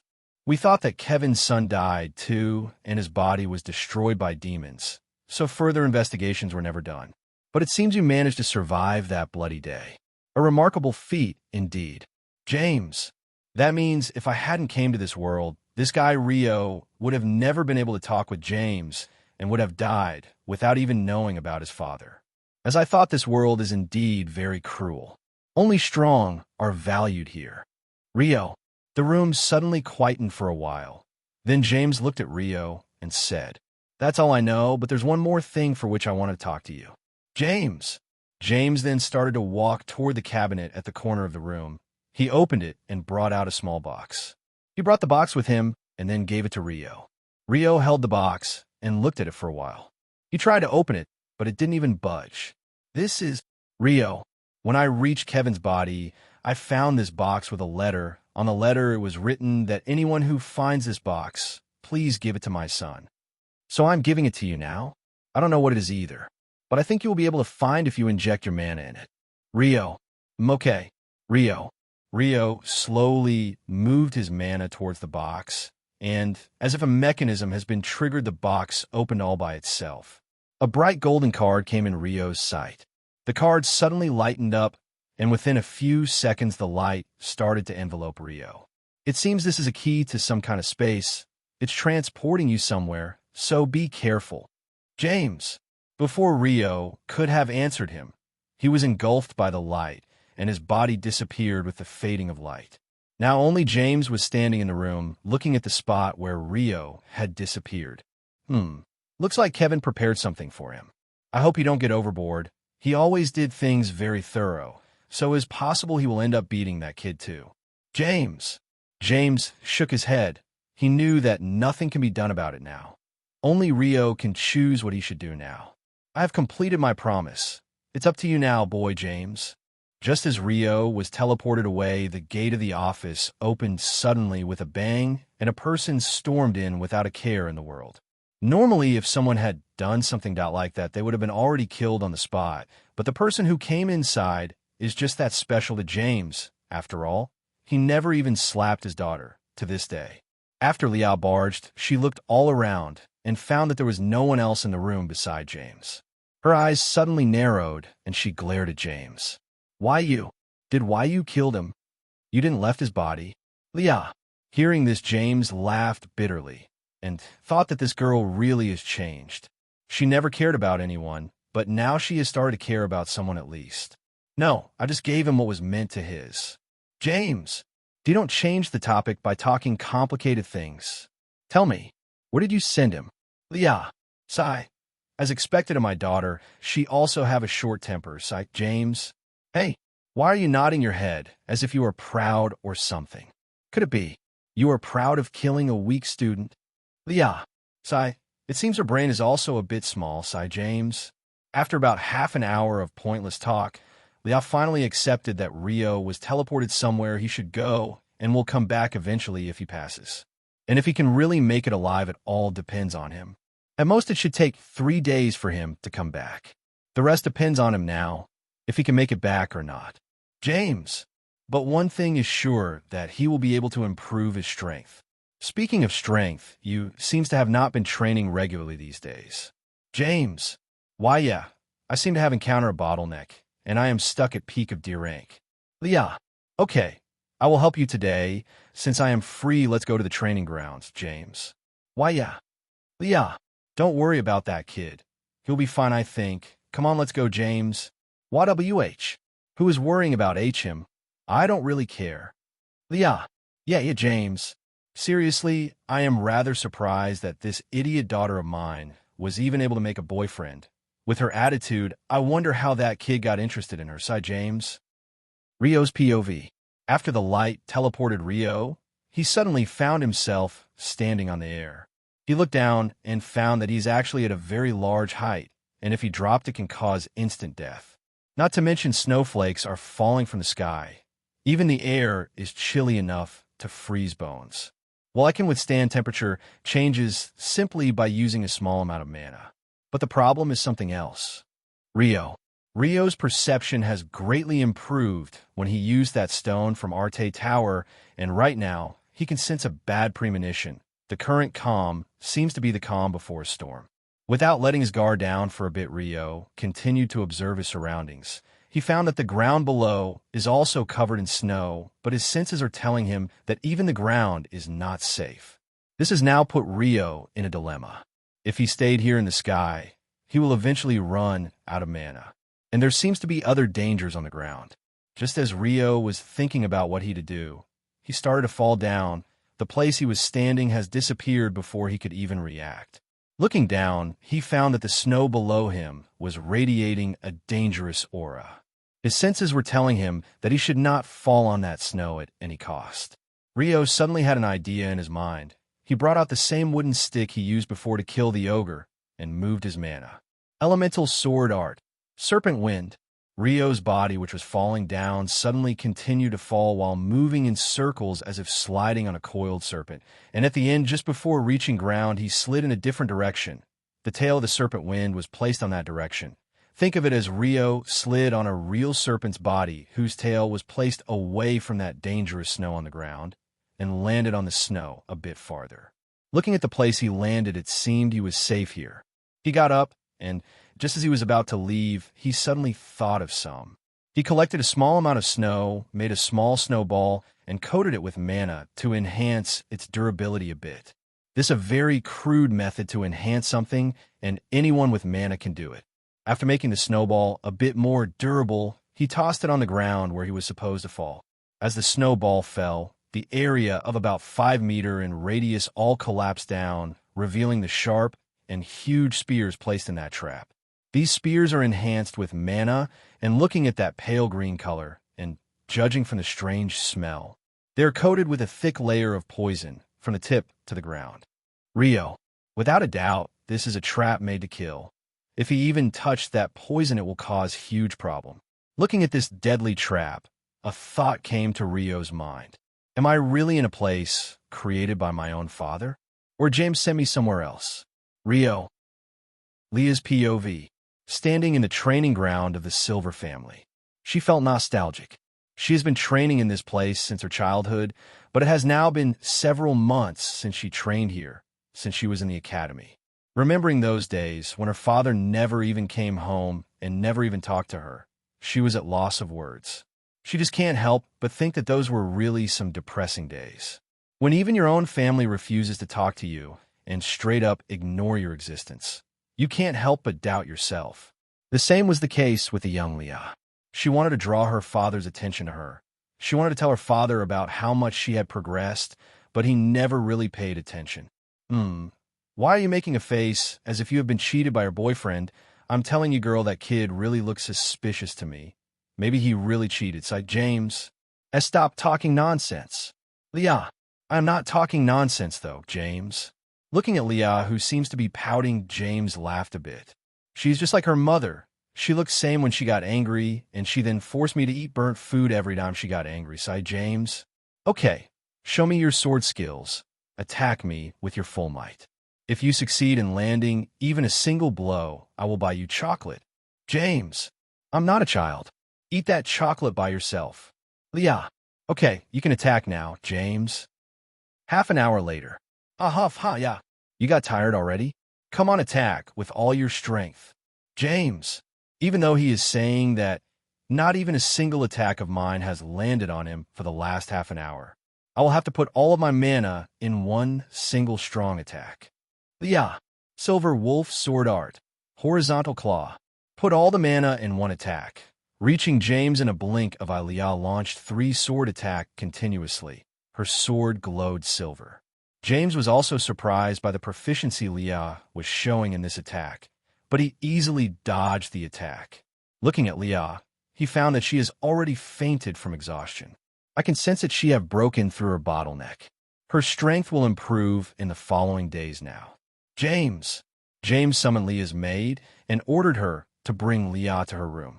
The maid bowed her head respectively and proceeded as she was ordered. Author's note. So here's the question of the day. Would you like to have an event with Leah's POV in it after the current one ends, obviously? 1. Yes, her status needs to be explained. 2. Yeah, she needs more screen time. 3. Of course, yes. We cultured men need a regular dose of the heavenly thunder medicine, otherwise our dantian might shatter, and we will not be able to continue our journey to become a heaven-piercing, heaven-destroying otaku. Cough. Okay, I know, I'm talking too much nonsense. Cough. I will reluctantly do a tactical retreat and stop talking too much. And there's only yes option because you know right. Sundara is the best. No excuses. Also, don't forget to use your power stones. We have already reached rank 150. The way is clear. We can make it to 50. Let's go. A certain snowfield in an unknown place. In each direction you look, you can only see snow.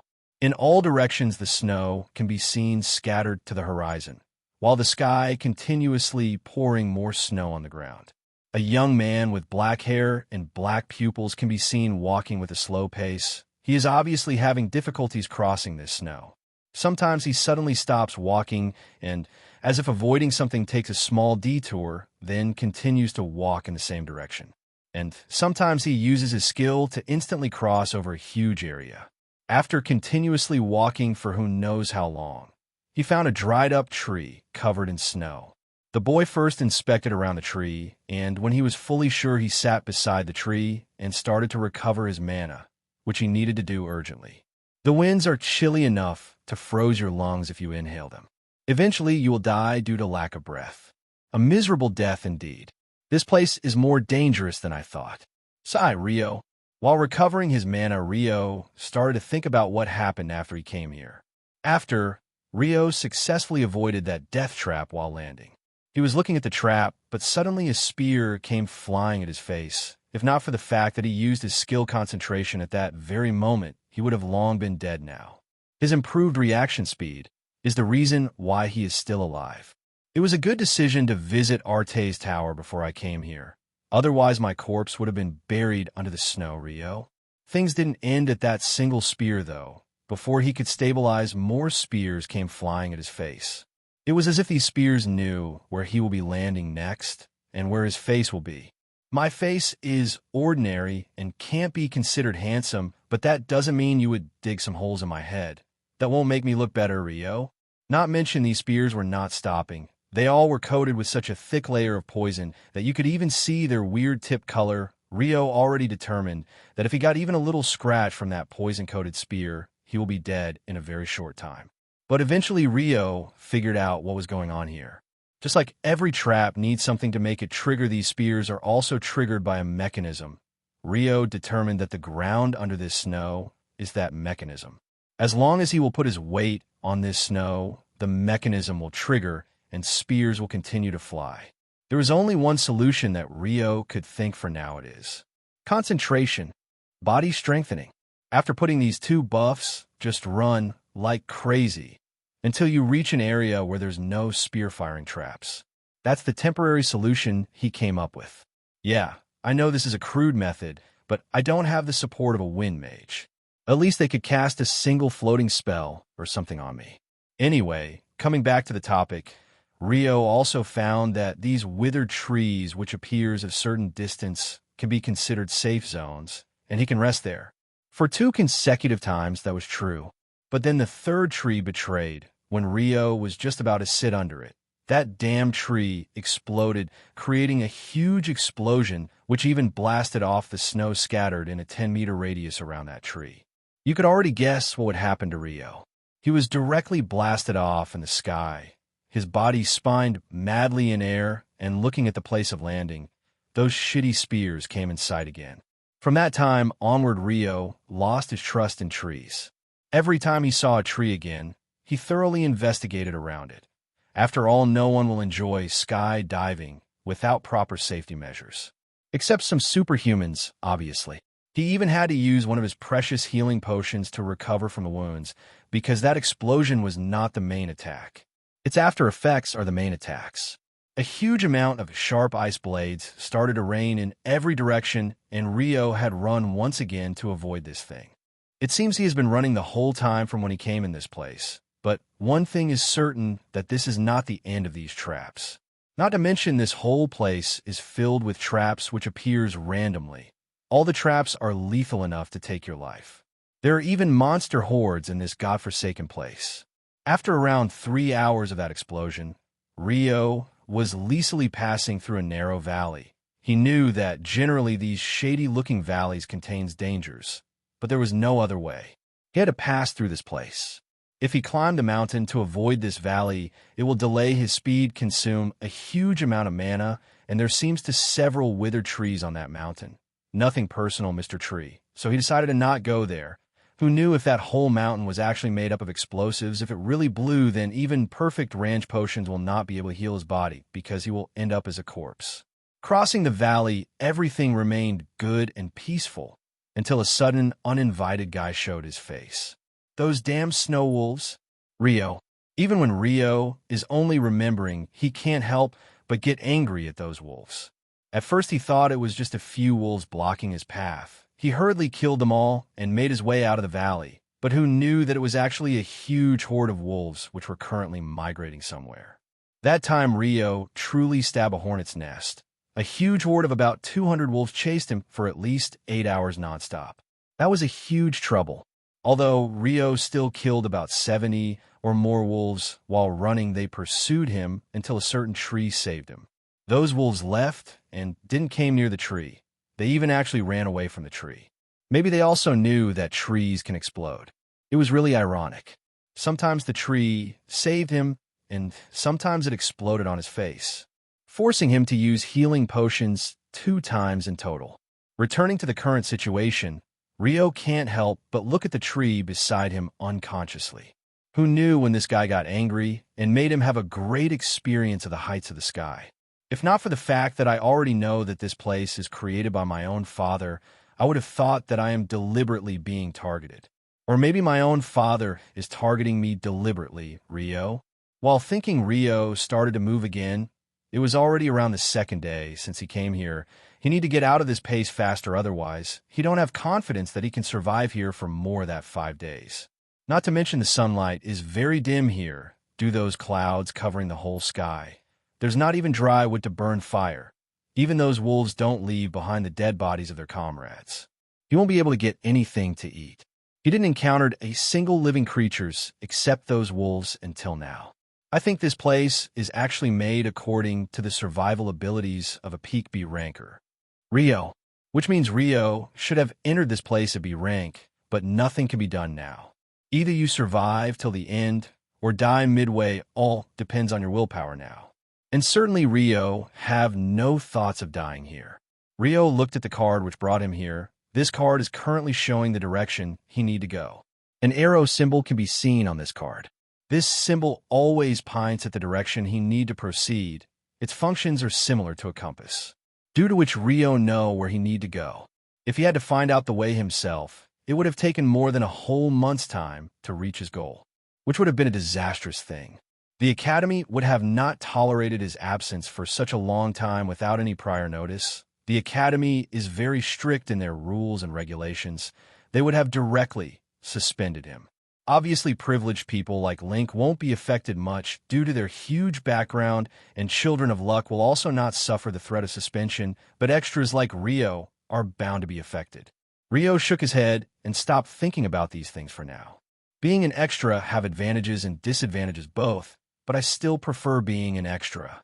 Rio, standing outside Leah's room, Mel, Leah's maid, is currently looking at her watch. After a while, she nodded her head and then knocked on the door.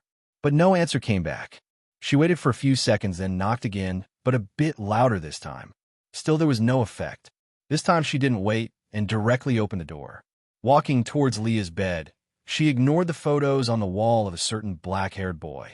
She looked at the sleeping girl, who seems to be having a very happy dream, and spoke. "Milady, it's time to wake up." Mel, Leah's dream. Leah was praying in a temple when suddenly a god, who looked like an old man, heard her heartfelt prayers. "Say, child, what do you want?" Old man, give me a weapon to defeat that evil demon, Rio. He has been doing all type of perverted things to innocent young maidens. I must punish him." "Yeah, why yeah. Take this divine hunter then. It will give you unparalleled strength. Every demon will be defeated by its power instantly." Old man. After giving that hunter to Leah, the old man disappeared in a hurry, as if he was running away, or maybe he really was running away. Leah looked at the divine artifact and felt its incredible power. Her happiness knew no bounds at this moment. "Just you wait. You vile demon, I will make you beg for forgiveness. I will take 10 times the revenge for all the crimes you have committed. Ha ha ha. Leah. Suddenly, Leah saw Mel coming in the prayer hall. She is currently wearing the clothes of a high-rank priestess. What happened, Mel? Leah. Milady, the demons are kidnapping young maidens from the church again. Mel. So those vile demons are here already. Let's go. I will beat them in a pulp today. Leah. Milady, they have already left, though, Mel. But you just said. Leah. Their leader, the demon king Rio, seems to have found the holy pants of Milady. Thus they retreated. Mel. Leah suddenly woke up from the sheer shock. Well, what? Who stole my pants? Leah. Mel replied without any emotions. Nobody, Milady, Mel. Leah looked around and finally came to the realization that she had suddenly screamed something embarrassing. Her face instantly became red like a tomato. Forget what you heard. Leah. Mel fixed her glasses and replied. Yes, milady. I will definitely alert the guards to keep eye and not let anyone steal your pants. Mel. I said forget it. Why would they guard my pants? Now go out already. Leah. Leah hurriedly pushed Mel out of her room and closed the door. Her face became redder than before. She looked at the photo on the wall, and a word left her mouth unconsciously. Pervert Rio. Leah. Fade's POV. Fade is currently in his dorm room, playing games in his mobile. Today he had suffered from bad luck. He wasn't able to get anything from that dungeon. Thus his mood is very bad today. He parted with Kira earlier than usual, and came back to the dorm in order to relieve the anger by playing games. Without him noticing, he spent his whole night playing and didn't even sleep. Looking at the time, now, it's already morning. TSK, I didn't even notice it, and it's already morning. I wonder when I will become strong enough to make the sun set and rise according to my will. Fade. Shaking his head, Fade decided to sleep now. Anyway, it's holiday, there's no need to worry about being late for academy. Fade got up from the sofa and laid down on his bed to sleep. He drifted off to the dream world the very moment he laid down. His sleeping talent is no joke. He wouldn't have been punished for sleeping in the class on the very first day, if not for this ability of his. Fade can literally sleep anytime as long as he wants to. The only unfortunate thing is that luck doesn't apply to what kind of dream you will have. I don't know the reason behind it. Consider it a plot hole. Fade's dream. Fade found he was sitting in a seat inside a cafe or something. He didn't confirm it, but since other people are also eating while sitting, he decided to do the same. He picked up the cold drink and poured it in a glass. Just as he was about to lift it up to drink, he heard a voice that shook him to the core. One glass for me too. Rio. When did you see 8-Fade? Oh, I just arrived. Rio. Okay, Fade. Fade poured cold drink in another glass too, with his shaking hands, though. Why am I feeling this emotion? Even though I had promised myself to not fear anything after defeating those bullies. Fade. Hey, I heard you were eyeing Leah. Do you believe I will not gauge out those eyes of yours? Rio. Fade felt his heart palpitating. He clearly felt his heart stop beating for a second. Fade. Ding. It's so detected that the host is suffering from trauma. Proceeding to wake host from the trauma. Fade instantly got up and started to pant heavily. He started to use his mana in order to calm down his body. Eventually, the shaking of his hands also stopped. Damn it, it was that same nightmare again. Fade. Fade got up from his bed and walked toward the sofa. Sitting at the sofa, he breathed a sigh of relief. Ever since that day when I met that guy Rio, I have been having these nightmares, even though I have long stopped looking at Liasai. Fade. Rex Mansion, Link's private training hall. Link looked at the practice dummies and waved his fist casually. With a single casual fist, cracks appeared on the dummies. This is when he didn't directly hit the dummies. The air pressure created by his fist attack alone was strong enough to do this much. Yet his expression is not satisfied at all. This is not enough. I need to focus a bit on my speed too. Link. Link suddenly remembered his fight with a certain fellow classmate, whose speed was just too fast. Not to mention, every attack of that guy was fast. It was also extremely precise and strong. It felt as if that guy's all stats were too high, even though they are in the same rank. Link looked at his hand, which was previously cut off on half by that last attack. He still remembers that vivid pressure created by the compression of the mana. Even though I've already analyzed that attack several times, but I'm not sure if I can fully defend against it yet. Link, thinking back to that moment, Link ended up exhausted after his final attack, but Rio still had enough energy to leave the place without getting caught by the teachers. The more he thinks about him, the more mysterious he seems. But that doesn't mean Link will admit defeat so easily. He is confident in his talent and knows that he can win as long as he works hard enough. Let's change to stronger dummies, or maybe I should visit a dungeon instead. Just you wait. I will one day beat you Black and Blue Rio. Link. Rio's POV. Why do I feel as if someone is talking about me behind my back? Rio. Rio shook his head and cleared his mind from these unimportant thoughts. He looked at forward. A huge mountain appeared in his vision. This mountain is covered in snow, and there are even more trees on this mountain than the previous one. Rio's mood became solemn after looking at those trees. Rio looked at the card and found that the card was pointing at the mountain and was glowing brighter than before, which clearly symbolized that his destination is at the top of his mountain. Ever since the trees had betrayed me last time, I've become really cautious of them, but there's no place to avoid them on that mountain.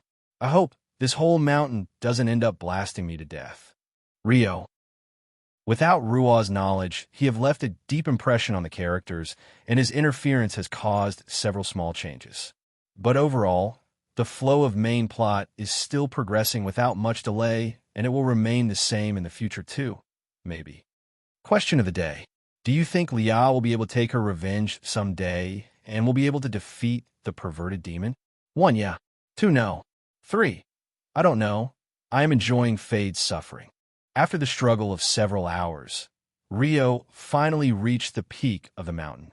To his surprise, not a single tree exploded all along the way. Although, he still remained cautious, but it seems that these are normal withered trees. At the end, it is still good to remain vigilant. Carelessness can cost life after all, and he never liked to be careless in anything he does. Either don't do it, or if you do, then do it thoroughly. Looking around, he found an altar. It seems to be still new and working. Rio walked towards the altar and started to observe it carefully. So what do I do now? Rio, just as he was getting confused, the card which he was holding in his hand started to glow brightly, and then it suddenly disappeared. As if certain conditions has been triggered, the altar started to glow brightly, and after a while the glow faded and a small box appeared in front of Rio. What could it be? Rio, an object sealed with mana has been detected. Conditions requires to open. 1. The person should be the descendant of Flash family. 2. The person should have a warrior type class. 3. The person should be at least a D ranker or above. All the conditions have been successfully met.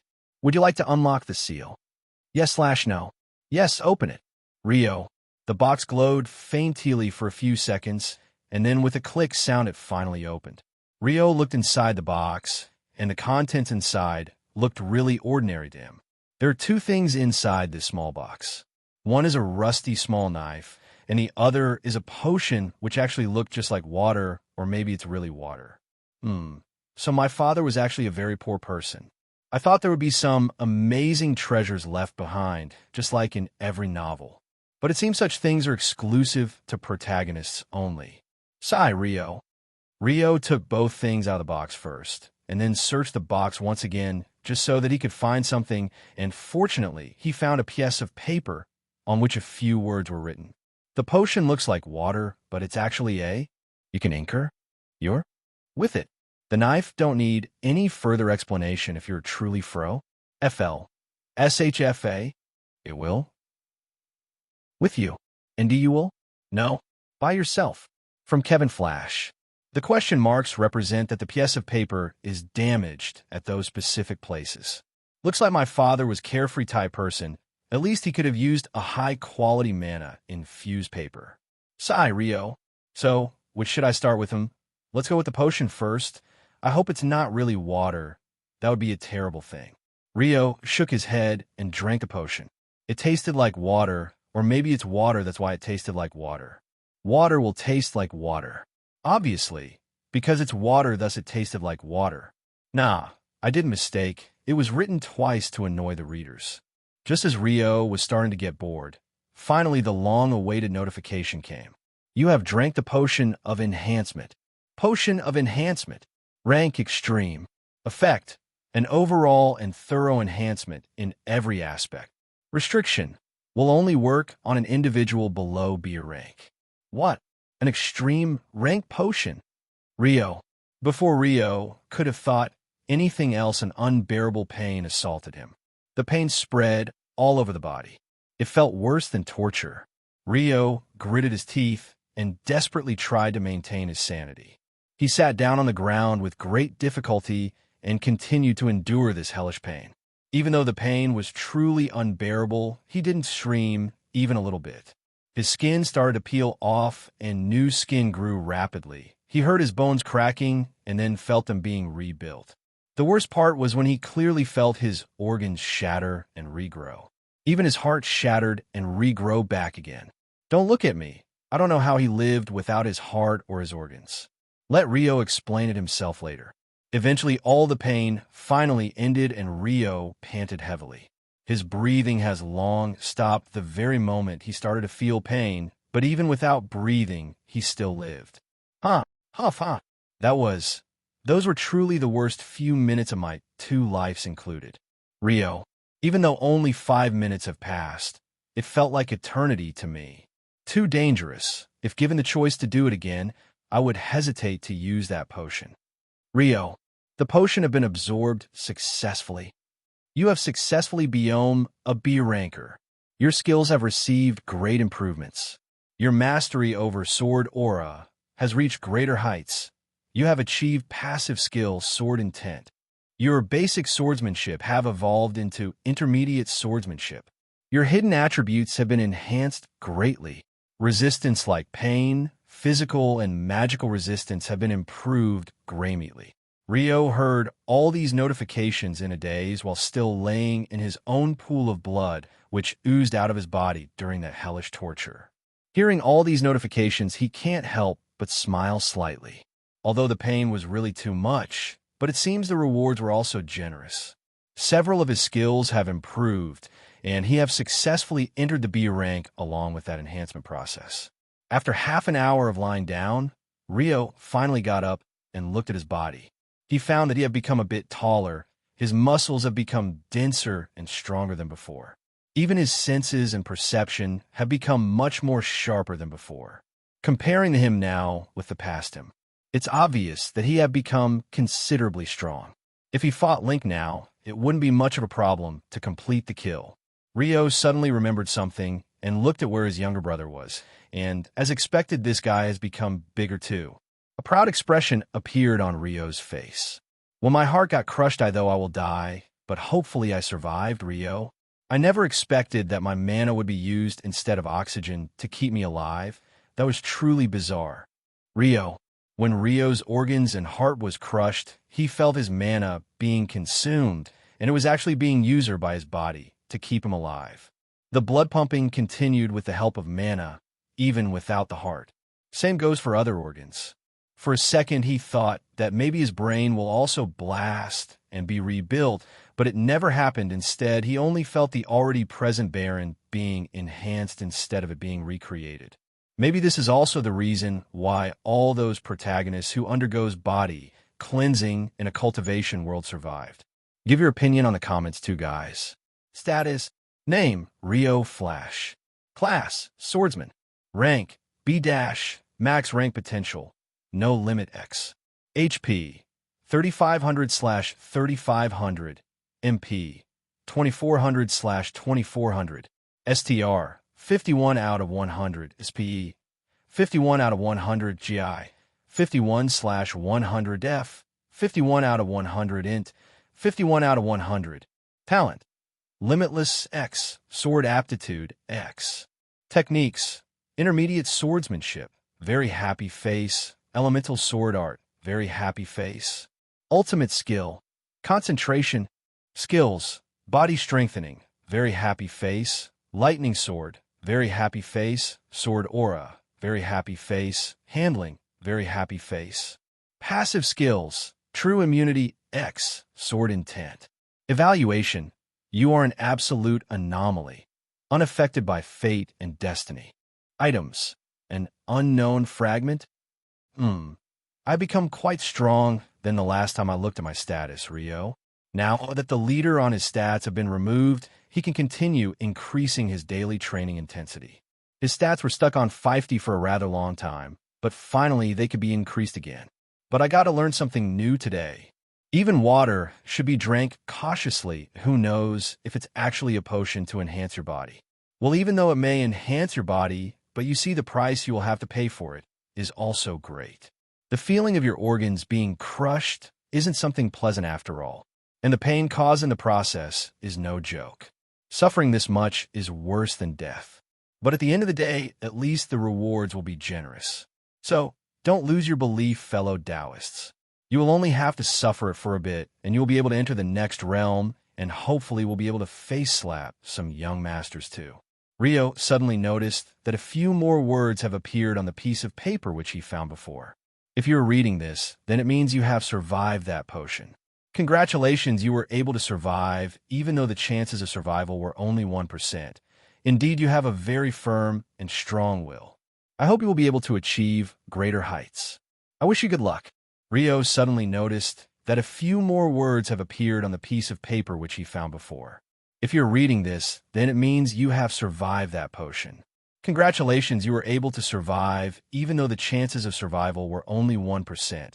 Indeed, you have a very firm and strong will. I hope you will be able to achieve greater heights. I wish you good luck. Looking at the newly appeared words, only one thing appeared in Rio's mind. You should have told that earlier. I could have been dead by now. I wonder how my father became an S-ranked with such a laid-back personality, sighed Rio. If Rio had lost his consciousness, he would have died immediately. That was a really dangerous thing, but nevertheless he survived, and there's a saying, if something doesn't kill you, then it makes you stronger. After a while, Rio put this matter at the back of his mind. There's no point in crying over spilled milk now. Rio then focused his attention at that old-looking rusty knife. A boundable artifact has been detected. Artifact, formless weapon, boundable target, descendant of Flash bloodline. Description, a formless weapon. It can be turned into any type of weapon you can think of. It can maintain its form as long as you do not order it to change form. Can self-repair by using mana. Will become strong with owner. Would you like to bound with it? Warning, unbinding isn't possible until you reach S rank or die. Would you like to bind? Yes/no. Yes, Rio. After thinking for a while, Rio accepted. He currently do not have any sword, and his increased senses are telling him that he should get out of this place as fast as possible. Let's complete binding first, Rio. Binding. Merging with soul. Compatibility calculation. 50%. Binding successful. The formless substance moved towards Rio's hands and started to enter his hand. After the liquid entered his hand, due to some unscientific and physics-defying reason, Rio didn't felt anything even though the liquid entered his body. Instead, he felt warm all over his body. I can instinctively control this thing, Rio. Rio tried to form a katana, and it took shape instantly. He then made into a broadsword, a longsword, a knife, a saber, a dagger, etc. And he was able to do it as easy as breathing. And if I don't summon it, I can carry a weapon without even carrying it. How convenient, Rio. There seems to be a new line on the page again. Rio, if you're able to read it, then it means you have survived the soul compatibility. If not compatible, your soul might had to suffer obliteration. Well, all is good as long as you survived. Mwahaha. Oh, one more thing, there's a toy I prepared for you to try your new strength, but that guy's a bit strong, so be careful not to die. Mwahaha. After Rio read this, his expressionless face became a bit dark. For the first time since he came to this world, Rio felt anger. Damn it, 2 times. This foo asterisk king old ba asterisk tard. F asterisk CKU. Rio. But he calmed down in a matter of a few seconds. It seems that since my soul have merged with the previous owner, I was able to pass this compatibility test. Maybe that's also the reason why it showed 50% earlier. Rio, It's fortunate that the soul compatibility checking can only be done till 50%. Otherwise, if it was checking 51% or higher, I would have failed for sure. Rio. Just as Rio was busy cursing a certain dead man, he suddenly felt danger. His all senses were screaming and warning him. Without thinking much, Rio directly jumped away from the place. Looking back, he found that a huge golem has destroyed the place he was previously standing at. The ground has cracked quite a bit. Obviously, it was an attack meant to kill. A snow golem? Is this the toy that old man talked about? This could be tricky, Rio. Golems are not living beings, they are like machines and work on mana stones as their energy sources. Golems follow a predetermined command, and they are incapable of doing things without a command from their creator. Due to a golem's heavy defense, its speed and agility is very low, making it an easy target. But that is when you know it's great. An A-rank golem can adapt to opponents' movements and have the ability to adapt to some extent. Rio. The biggest problem is that you can't tell the rank of a golem at a single glance. After all, golems are not living beings, they don't have aura. Its rank can only be determined during actual combat. According to the previous attack, this one is not an S-rank golem. And from the power, it is definitely stronger than a C-rank one. Rio. After Rio dodged the first attack, the golem didn't stop and carried out its next attack, a single straight punch, but with huge power. If this landed on me, it will be fatal. Rio. With the help of strengthened senses, Rio easily dodged the continuous attacks of this golem. With Rio's speed, he can escape a golem's attack easily. Suddenly, the golem changed his fighting method and started to launch attacks more fiercely. It's adapting to my movements. Yeah, this guy is an A-rank confirmed. Rio. While easily dodging the attacks will give some time to Rio, but golems do not get exhausted and can continue to function as long as their mana stone is still providing energy. Then there's only one way out now. Rio. The katana got concerted in the form of a straight sword with pointed and sharp tip. It now have the similar shape as the Indian sword, Foringi, capable of thrusting and cutting both. Rio backed away a bit, calmed his breath, and took the position to carry out a perfect stab in a mere fraction of a second. Concentration. Body strengthening. Elemental sword art. Fire thrust. The sword started to glow red, and the flames got condensed on a single point of the tip. In a single second, the sword directly pierced the abdomen of golem and destroyed the mana crystal accurately. After piercing the golem, Rio immediately moved away from the golem, but still got affected by the huge explosion that followed after. TSK, I knew it would explode, but it was still unavoidable. Rio. Looking back, Rio found that the snow golem has scattered its snow all around the place, and there are several broken pieces of mana stone scattered around the place. Phew, that was close. If I was only a bit slow, the golem would have landed a punch on my face before I could have pierced him. Rio. It seems it's time to go back now. Rio. Let's first check my gains before we leave. Rio. Status. Name. Rio Flash. Class. Swordsman. Rank. B-. Max rank potential. No limit X. HP. 3500/3500. MP. 2400/2400. STR. 51 out of 100. SPE. 51 out of 100. GI. 51/100. Def. 51 out of 100. Int. 51 out of 100. Talent. Limitless X. Sword aptitude X. Techniques. Intermediate swordsmanship. Very happy face. Elemental sword art. Very happy face. Ultimate skill. Concentration. Skills. Body strengthening. Very happy face. Lightning sword. Very happy face. Sword aura. Very happy face. Handling. Very happy face. Passive skills. True immunity. X. Sword intent. Evaluation. You are an absolute anomaly. Unaffected by fate and destiny. Items. An unknown fragment. Formless weapon. Bound to soul. It seems that except a new item, nothing has changed. I will have to increase my training after I go back. Rio. Rio then started to look around for a way to go out of this place, but he found that there's no way out. What's going on? There should be some portal or something, right? Why is there nothing? Rio. Is this also that old man's doing? Rio. Just as Rio was about to start cursing at the old man, a new line appeared on the page. I see. You are indeed strong. You have passed all the trails successfully. I appreciate your strong will. Well, then it's time to say farewell. Have a happy journey, my precious child. The page started to glow and the light enveloped Rio in its grace. Rio felt as if he was floating on water, a rather strange feeling, indeed. What Rio didn't notice was the fact that a certain old man was smiling while looking at. He was quietly fading into nothingness, yet a relieved smile hung on his face. Before fading, the man stretched his hand and placed it on now unconscious Rio's head. By the way, I am not that old, you silly child, Kevin. Then he faded away with no regrets. Author's note: sorry for the delay. As for the compensation, let's settle it with a bonus chapter. Which character do you want to see in the bonus chapter? 1. Link the sadist villain. 2. Ria the chatterbox. 3. Lia the tsundere. 4. Fade the playboy. 5. Kira, caring girl. 6. Rio the expressionless extra. Place your votes in the comments. Also, don't forget to use the Power Stones.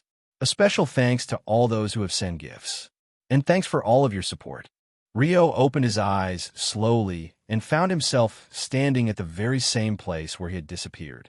Looking around, he found that currently the room was empty. Lia's father wasn't there. He tried to summon his sword, and it did appear, proving that it's not a dream. He heaved a sigh of relief. So I am back. Rio. Somewhere in the far corner of the world. A place filled with wails and deathly cries. A terrible climate, and everything around covered in the ashes of never-ending wars. A huge giant was lying dead. An individual wearing dark black armor with a purple aura surrounding him is currently standing on the head of the giant dead body. His eerie black sword, which gives off a huge bloodlust, is currently embedded in the head of the dead giant. Everywhere you look, you can see dead bodies of creatures from several races scattered around everywhere. Elves, orcs, dwarves, and demons. This is a huge battlefield filled with the death and blood of those who fought for defending their home and those who wished for dominion. Yet, it seems that sometimes heroes not win, and sometimes there are bad endings to stories. Something similar seems to be the case here. A destroyed palace, a destroyed city wall, wails of dying people, despair-filled atmosphere, and the attacker standing victorious on the head of the dead king. A hero has reached a bad ending here, it seems. Suddenly, a demon wearing similar-looking black armor descended from the sky. He folded his demonic wings, bent on a knee, and lowered his head towards the one standing at the dead giant's head. Prince, we have successfully taken over this city, which previously belonged to the Alliance. Now our army is currently hunting those few rats who accidentally slipped away. So, our work here is mostly completed. What are your orders, my liege? The prince didn't speak anything, but he looked in a certain direction, and as if he has already expected, an arrow came flying at an extremely fast speed. Yet he wasn't surprised and caught the arrow just before it even touched him. A letter was attached to the arrow. Obviously, it carried a message. The prince threw the message towards the kneeling knight and said, "Durik, read it. It seems to be a message from my father, Prince." A cold and arrogant voice sounded from behind that intimidating black and sinister-looking helmet. The voice alone carried enough authority that the kneeling knight felt a shiver run down his spine. He felt as if a higher being was ordering him. "Yes, my liege." Durik. Durik took the letter, opened the demonic seal, and started to read the letter. "I heard you achieved victory in that small battle, good. Now for your next task, go to Talem. There seems to be a situation over there. For further information, ask Bardic, who is stationed there currently. That's all for now. I hope you don't disappoint me as my only son." Durik gulped his saliva and folded the letter back as silently as possible. He wanted to quietly disappear from this place. Otherwise, he feared that the prince will kill him right there. Just as he was thinking of quietly slipping away, he overheard the prince's words, which terrified him to the core. "My father really likes to order me around. I wonder when will be the day I take that throne and have that power to the prince." The prince suddenly looked back, and Durik felt himself being stared at by a monster. He felt his whole soul being seen through. You heard it. Don't you dare tell anyone otherwise. Your pathetic soul will be my dinner for the day. Now go and gather the army. We have to head towards Talem. Prince. Yes, yes. My liege. Durek. Academy dorms, Rio's room. Standing at the familiar window again with a tea in his hand and looking at the rising and shining sun, Rio can't help but be impressed by the sheer beauty of this world. Gazing at the rising sun while having tea has become a daily routine for Rio ever since he came to this world. While Rio was standing at the window, he remembered the hassle he had to go through when he came back. After he came back, Leah was the one who spotted him first. She directly burst open the doors and stormed into the room, followed by her father and a huge number of maids. After that, Rio was bombarded with a huge amount of questions which seemingly were never going to stop if not for that maid of Leah restraining Leah. Leah being dragged back to her room by that maid while throwing tantrums was a sight to behold. She was behaving like a kid who was being dragged away from her favorite food. Remembering that brings a smile to Rio's expressionless face even now. Leah's father was instead very surprised when Rio told him about his adventure. Obviously, he didn't say anything about the things he got, and he also skipped the part where he ended up being betrayed by a tree. After Rio shared a delicious dinner with Leah and her father, he left their home. Their butler dropped him at the academy, and this concluded his trip back to this small yet comfy room of his. But the very first thing Rio did after coming back to his room was that he put that small plant away from the window. Who knows, one day he is enjoying his tea and that plant exploded on his face. That would be depressing indeed. Warning, please don't try harming a plant. It can be dangerous for your knees. No knees mean no brain.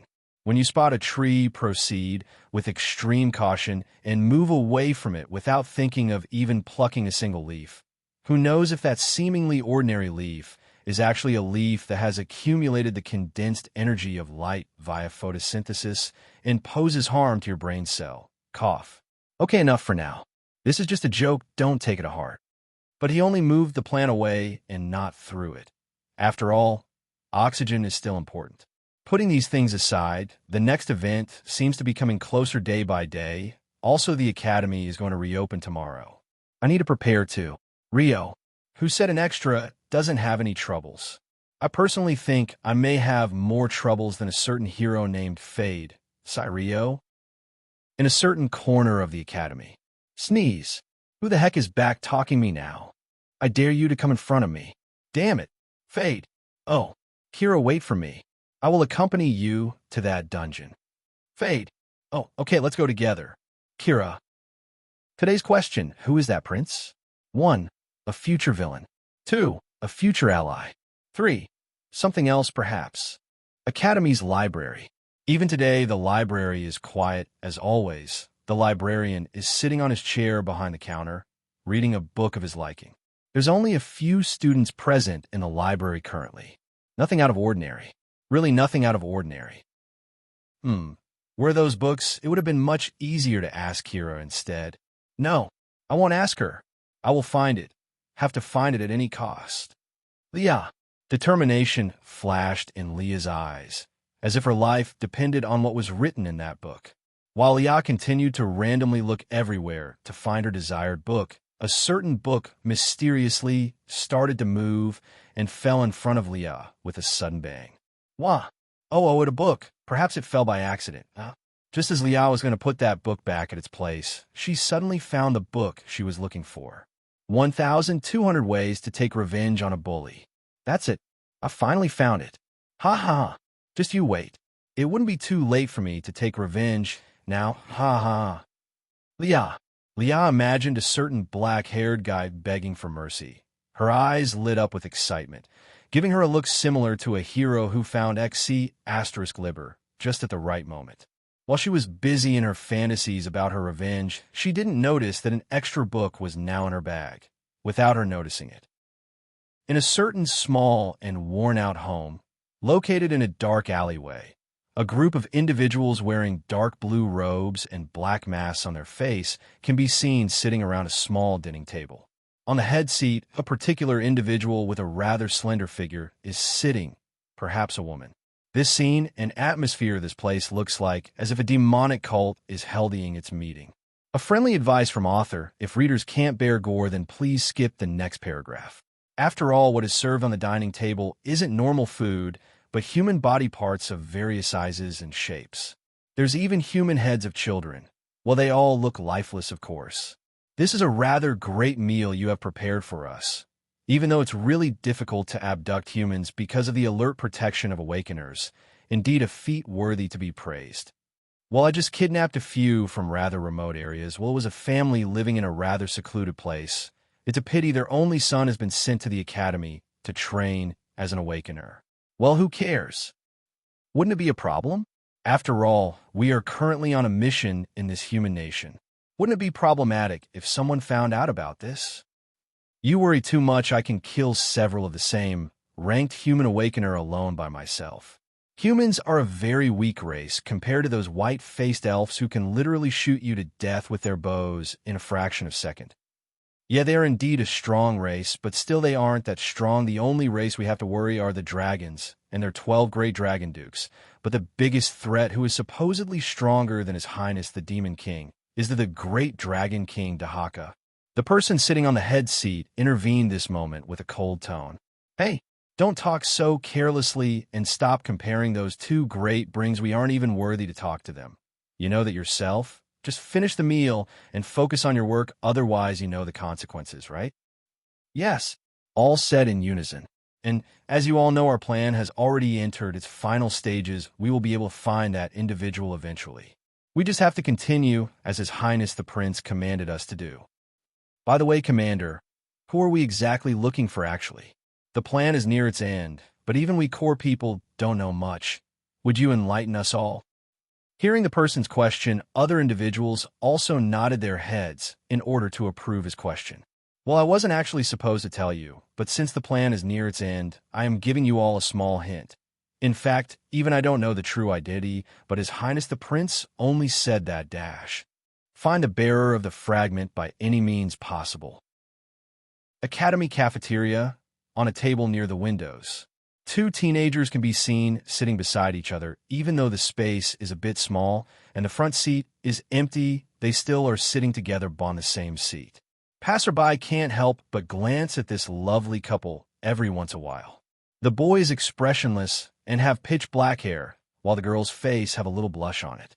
Is it really necessary to sit together in such a small space? I didn't expect you to be so clingy today. Rio said with a face showing he was puzzled by the sudden clinginess of this normally tsundere girl. It's nothing. Why, you got the wrong idea. Don't mind me. Yeah. Well, if you say so. Rio, what's gotten into her today? She even took the initiative to hold my hand. Something's odd. Rio, what's going on? Why is it not working? Did I read that book wrong? Then let's try another method. Lia suddenly let go of Rio's hand, got up, and sat on the opposite seat, facing Rio. Her previous blushed face also returned to normal now. She then brought out a random book from her bag and started to pretend as if she is busy reading. The first way was to hold hands suddenly to make the individual annoyed, but it didn't work well. The second way is to directly ignore the person deliberately to make them desperate to talk to you. This one will definitely make him desperate. I am so smart. While Ya was thinking that Rio will ask her what's going on, she suddenly found that the book she was holding in her hands just a sec ago wasn't in her hands now. Surprised, she looked at Rio and found that the book was in his hands now. Where did you get this book named Astrology by Richard? Lia was puzzled. She looked at the book but didn't remember putting this book in her bag. Oh, perhaps I accidentally brought it with me since I visited the library earlier. Are you interested in this book? Yeah, kind of. Since you don't need it, I will return it later after having a look at it. Rio. Oh, okay, yeah. By the way, didn't you said earlier that you had to go somewhere? Rio. I almost forgot I have to meet Father today. I should get going now. Lia. While looking at the fading figure of the running Lia, Rio smiled a bit. Then he shifted his attention towards the book, and his face became expressionless again, yet his eyes became a bit serious. I remember this book from the novel, Rio. The book itself seems nothing different from an ordinary book, If not for the fact that Rio knew about it beforehand, he wouldn't have been able to find anything wrong about it. I should go somewhere with less people first. Rio. After paying the bill which that careless girlfriend of his forgot, Rio left silently. After reaching a particular hidden corner and confirming that no one was here, he brought out the book. While holding the book, he pulled out his sword and elemental sword art, blazing fire. The book was immediately reduced to ashes in just a fraction of a second. After destroying the book, Rio immediately backed away a few steps and waited. He waited to confirm his doubt, and just as he thought the weird thing indeed happened, the ashes of the book started to rise and come closer to each other automatically. Slowly, the ashes started to take the shape of the once destroyed book again, as mind-blowing as it seemed. The most shocking part is that eventually the book was restored to original, and this time it seemed more like a new book. Before being burned, it could have been considered an old book with years of cuts and marks on it, but now it has become completely new, as if it has been printed just now. The changes didn't stop here. As time passed, the book started to age rapidly, and the previous old appearance started to be restored. Eventually, it was back to normal. Seeing this, Rio wasn't much surprised. Well, now, even if a monster suddenly jumped out of the book, Rio would still not be surprised. He's just that fed up with these strange things happening all the time. As expected of an indestructible item, it can't be destroyed by regular means. But it seems Leah really have a halo of bad luck on her. To think she would still encounter this thing, even though I have already saved her from becoming a villainess. Rio looked at book on the ground with serious eyes. This is not an ordinary thing. I have to find a way to get rid of this grimoire. It can cause great harm to Leah if she got her hands on this. Grimoire, a book containing dark magic, contaminated with miasma. Once someone starts reading this book, they are bound by a curse. Until you complete reading it, you can't leave, and once you read it completely, the miasma will make you a demon-like individual from inside. These types of books affect the reader's psychology. Simply speaking, they unconsciously brainwash the reader, starting by slow contamination of miasma to eventually making you totally dependent on miasma to live. This miasma makes your thinking and emotional behavior extremely similar to demons who kill and torture others for pleasure. And a being like that can't be accepted by anyone from any race. Not to mention you harm others, but yourself too.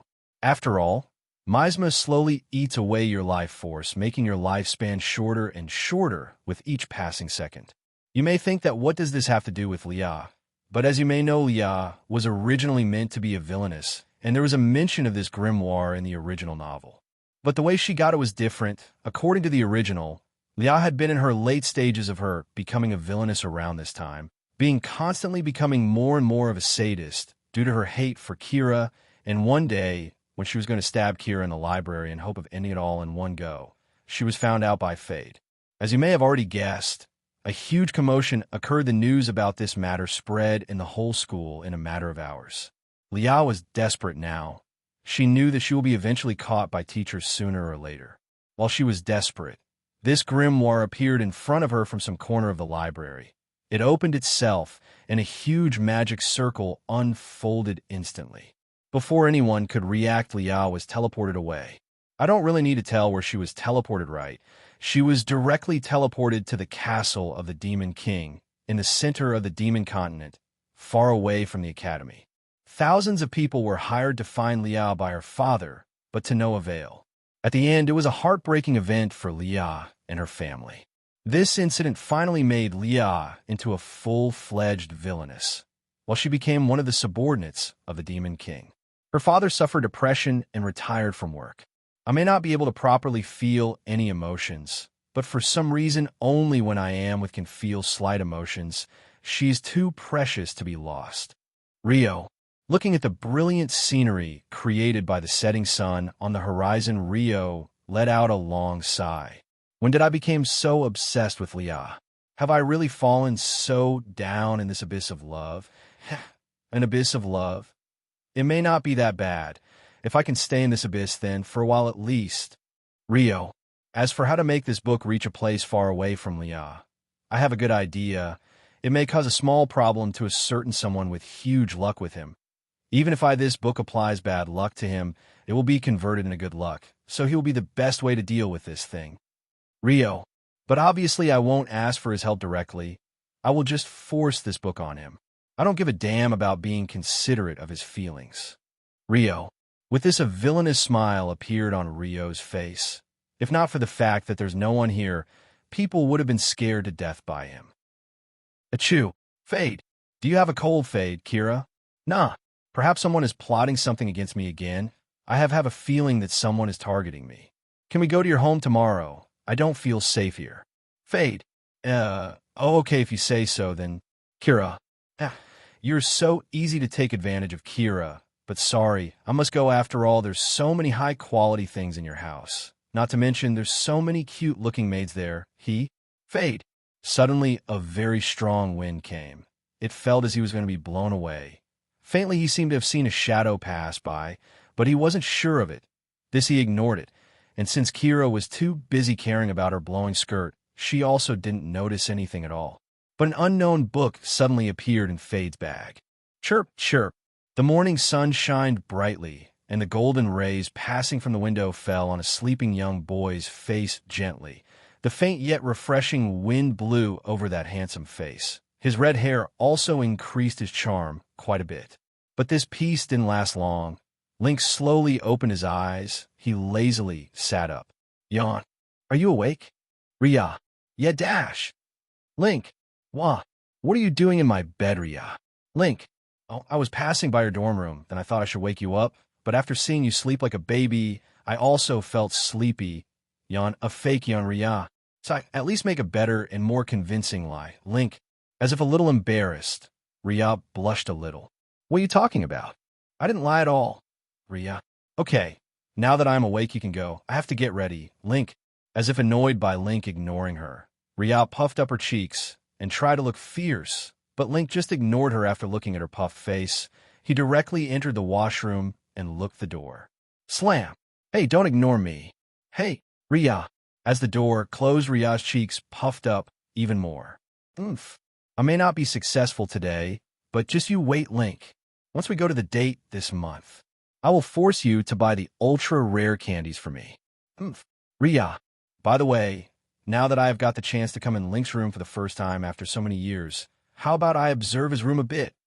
Ria. When we were both young, I used to come in his room, often to play back then, but when we grew up, Link stopped me from coming in his room. I wonder why, though, Ria.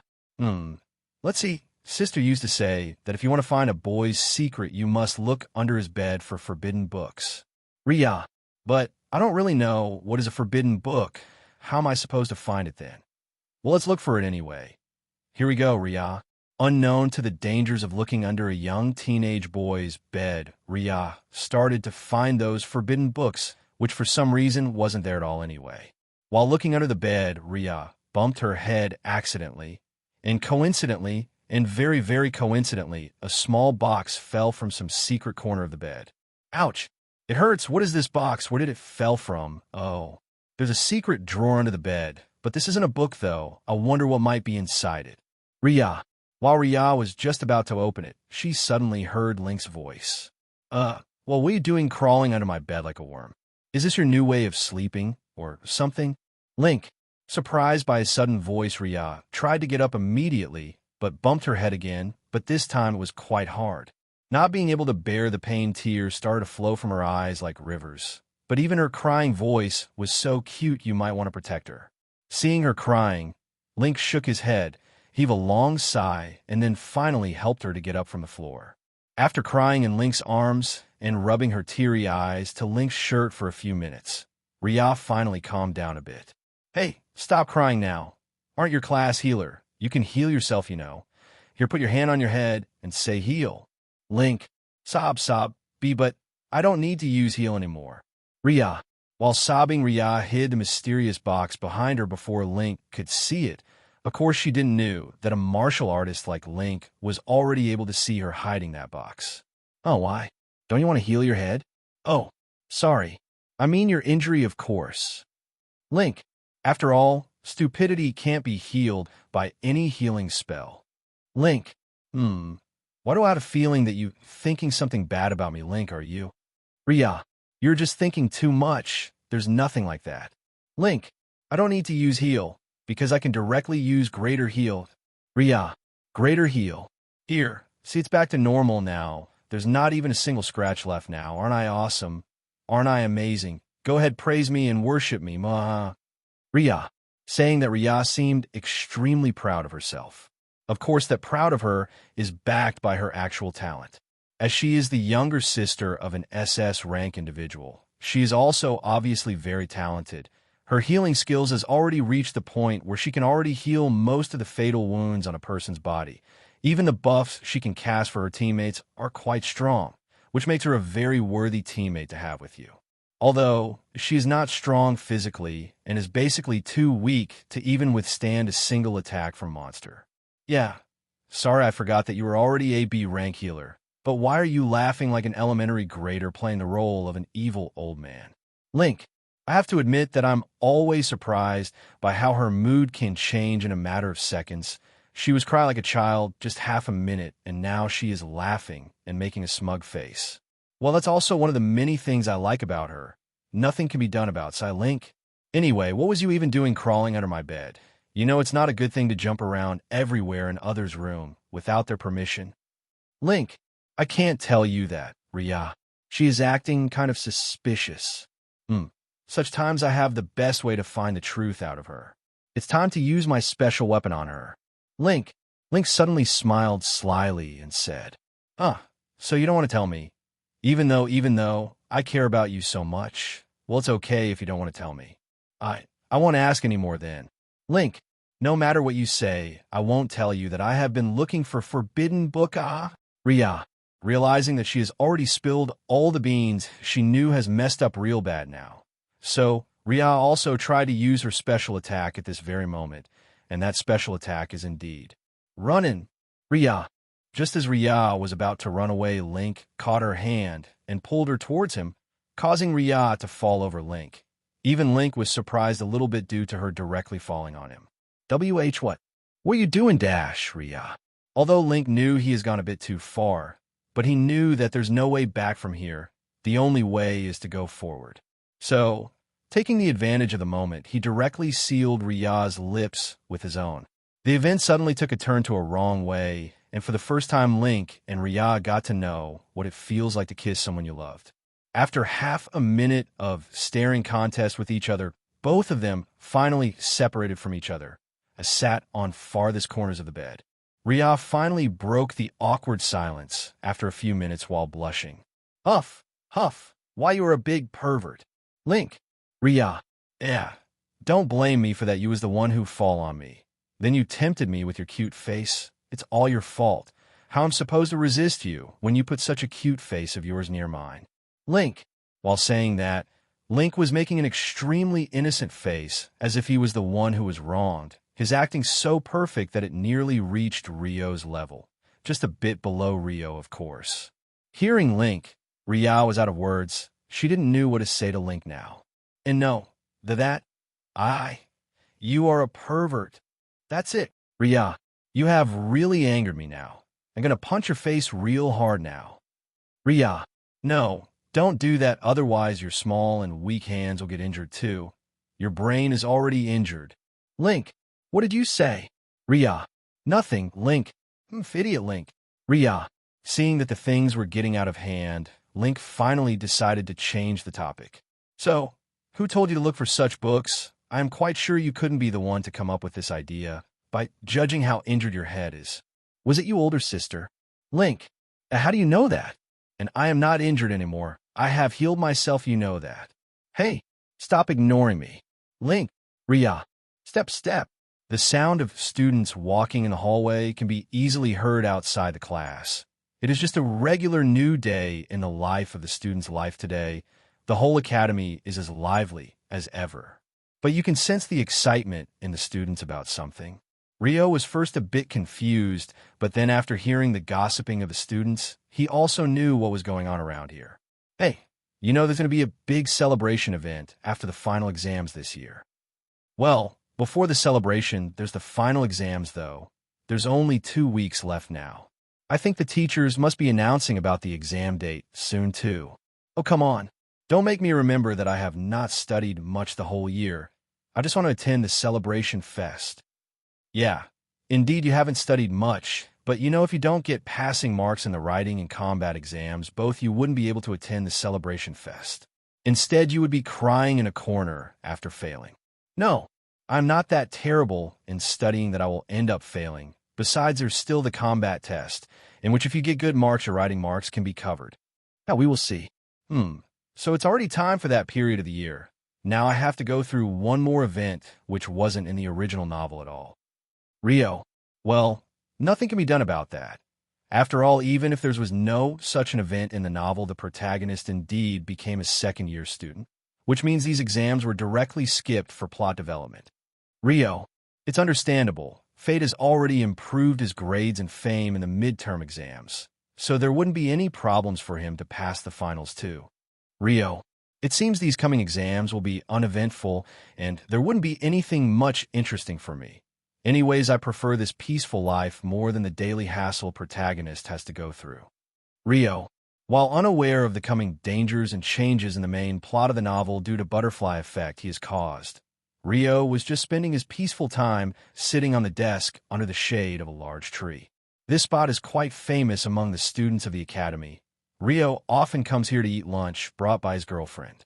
Even I didn't expect it that the pampered daughter of a big and rich family like Lia would be able to make food good enough to make any five-star hotel to shame.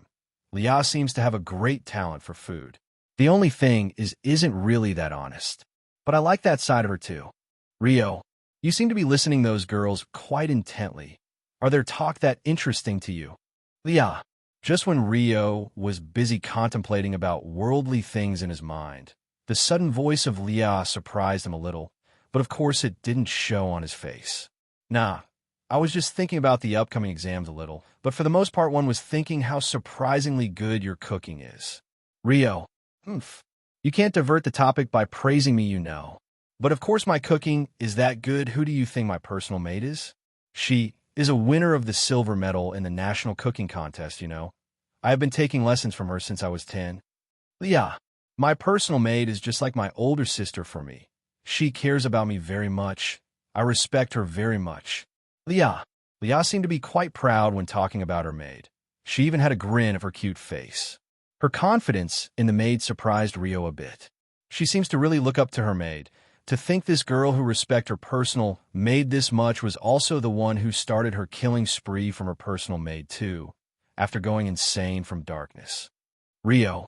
Well, it's good that things are different. I wouldn't mind if I have to face troubles in the future due to me changing the plot. If I can only protect those related to me, I don't care about the rest. Rio. I just have to be strong enough, so strong that I could kill the protagonist easily during the end stages of this journey. Rio. You know what, Lia? I care about you too. Perhaps even more than your maid. Shouldn't you be more nice to me too? Rio. Well, of course you care about me, Dash. Wait. What? Is it what I think it is? Are you perhaps jealous of my maid, Rio? Hey, don't avert your gaze, look at me. I didn't expect it to that even you can get jealous, even though you always seem so aloof and indifferent. That was really eye-opening. Lia. Oh, she got me real good for the first time, it seems. But that smug look on her face is also quite cute too. Seriously, I am becoming more and more obsessed with her. I never expected that this feeling-less body of mine can also feel something. Rio. Well, I am indeed envious of your maid. She can see you all day long. She can eat with you. She can stay with you. She can be a Dash, Rio. Hey, stop. Stop, you idiot. Okay, I get it. WL. Why, you can BBW with me. If you mom marry me in future. Lia. While saying that, Lia's face became redder with each word. Of course, I'm going to marry you after we graduate from the academy. There's no way I would let you leave me. Rio. Wawa. Are you speaking the truth? I wouldn't take no as answer later, Lia. Of course, I'm speaking the truth. Rio. Seeing the confident look on Rio's face, Lia became more embarrassed, but she felt very happy in her heart with each passing moment.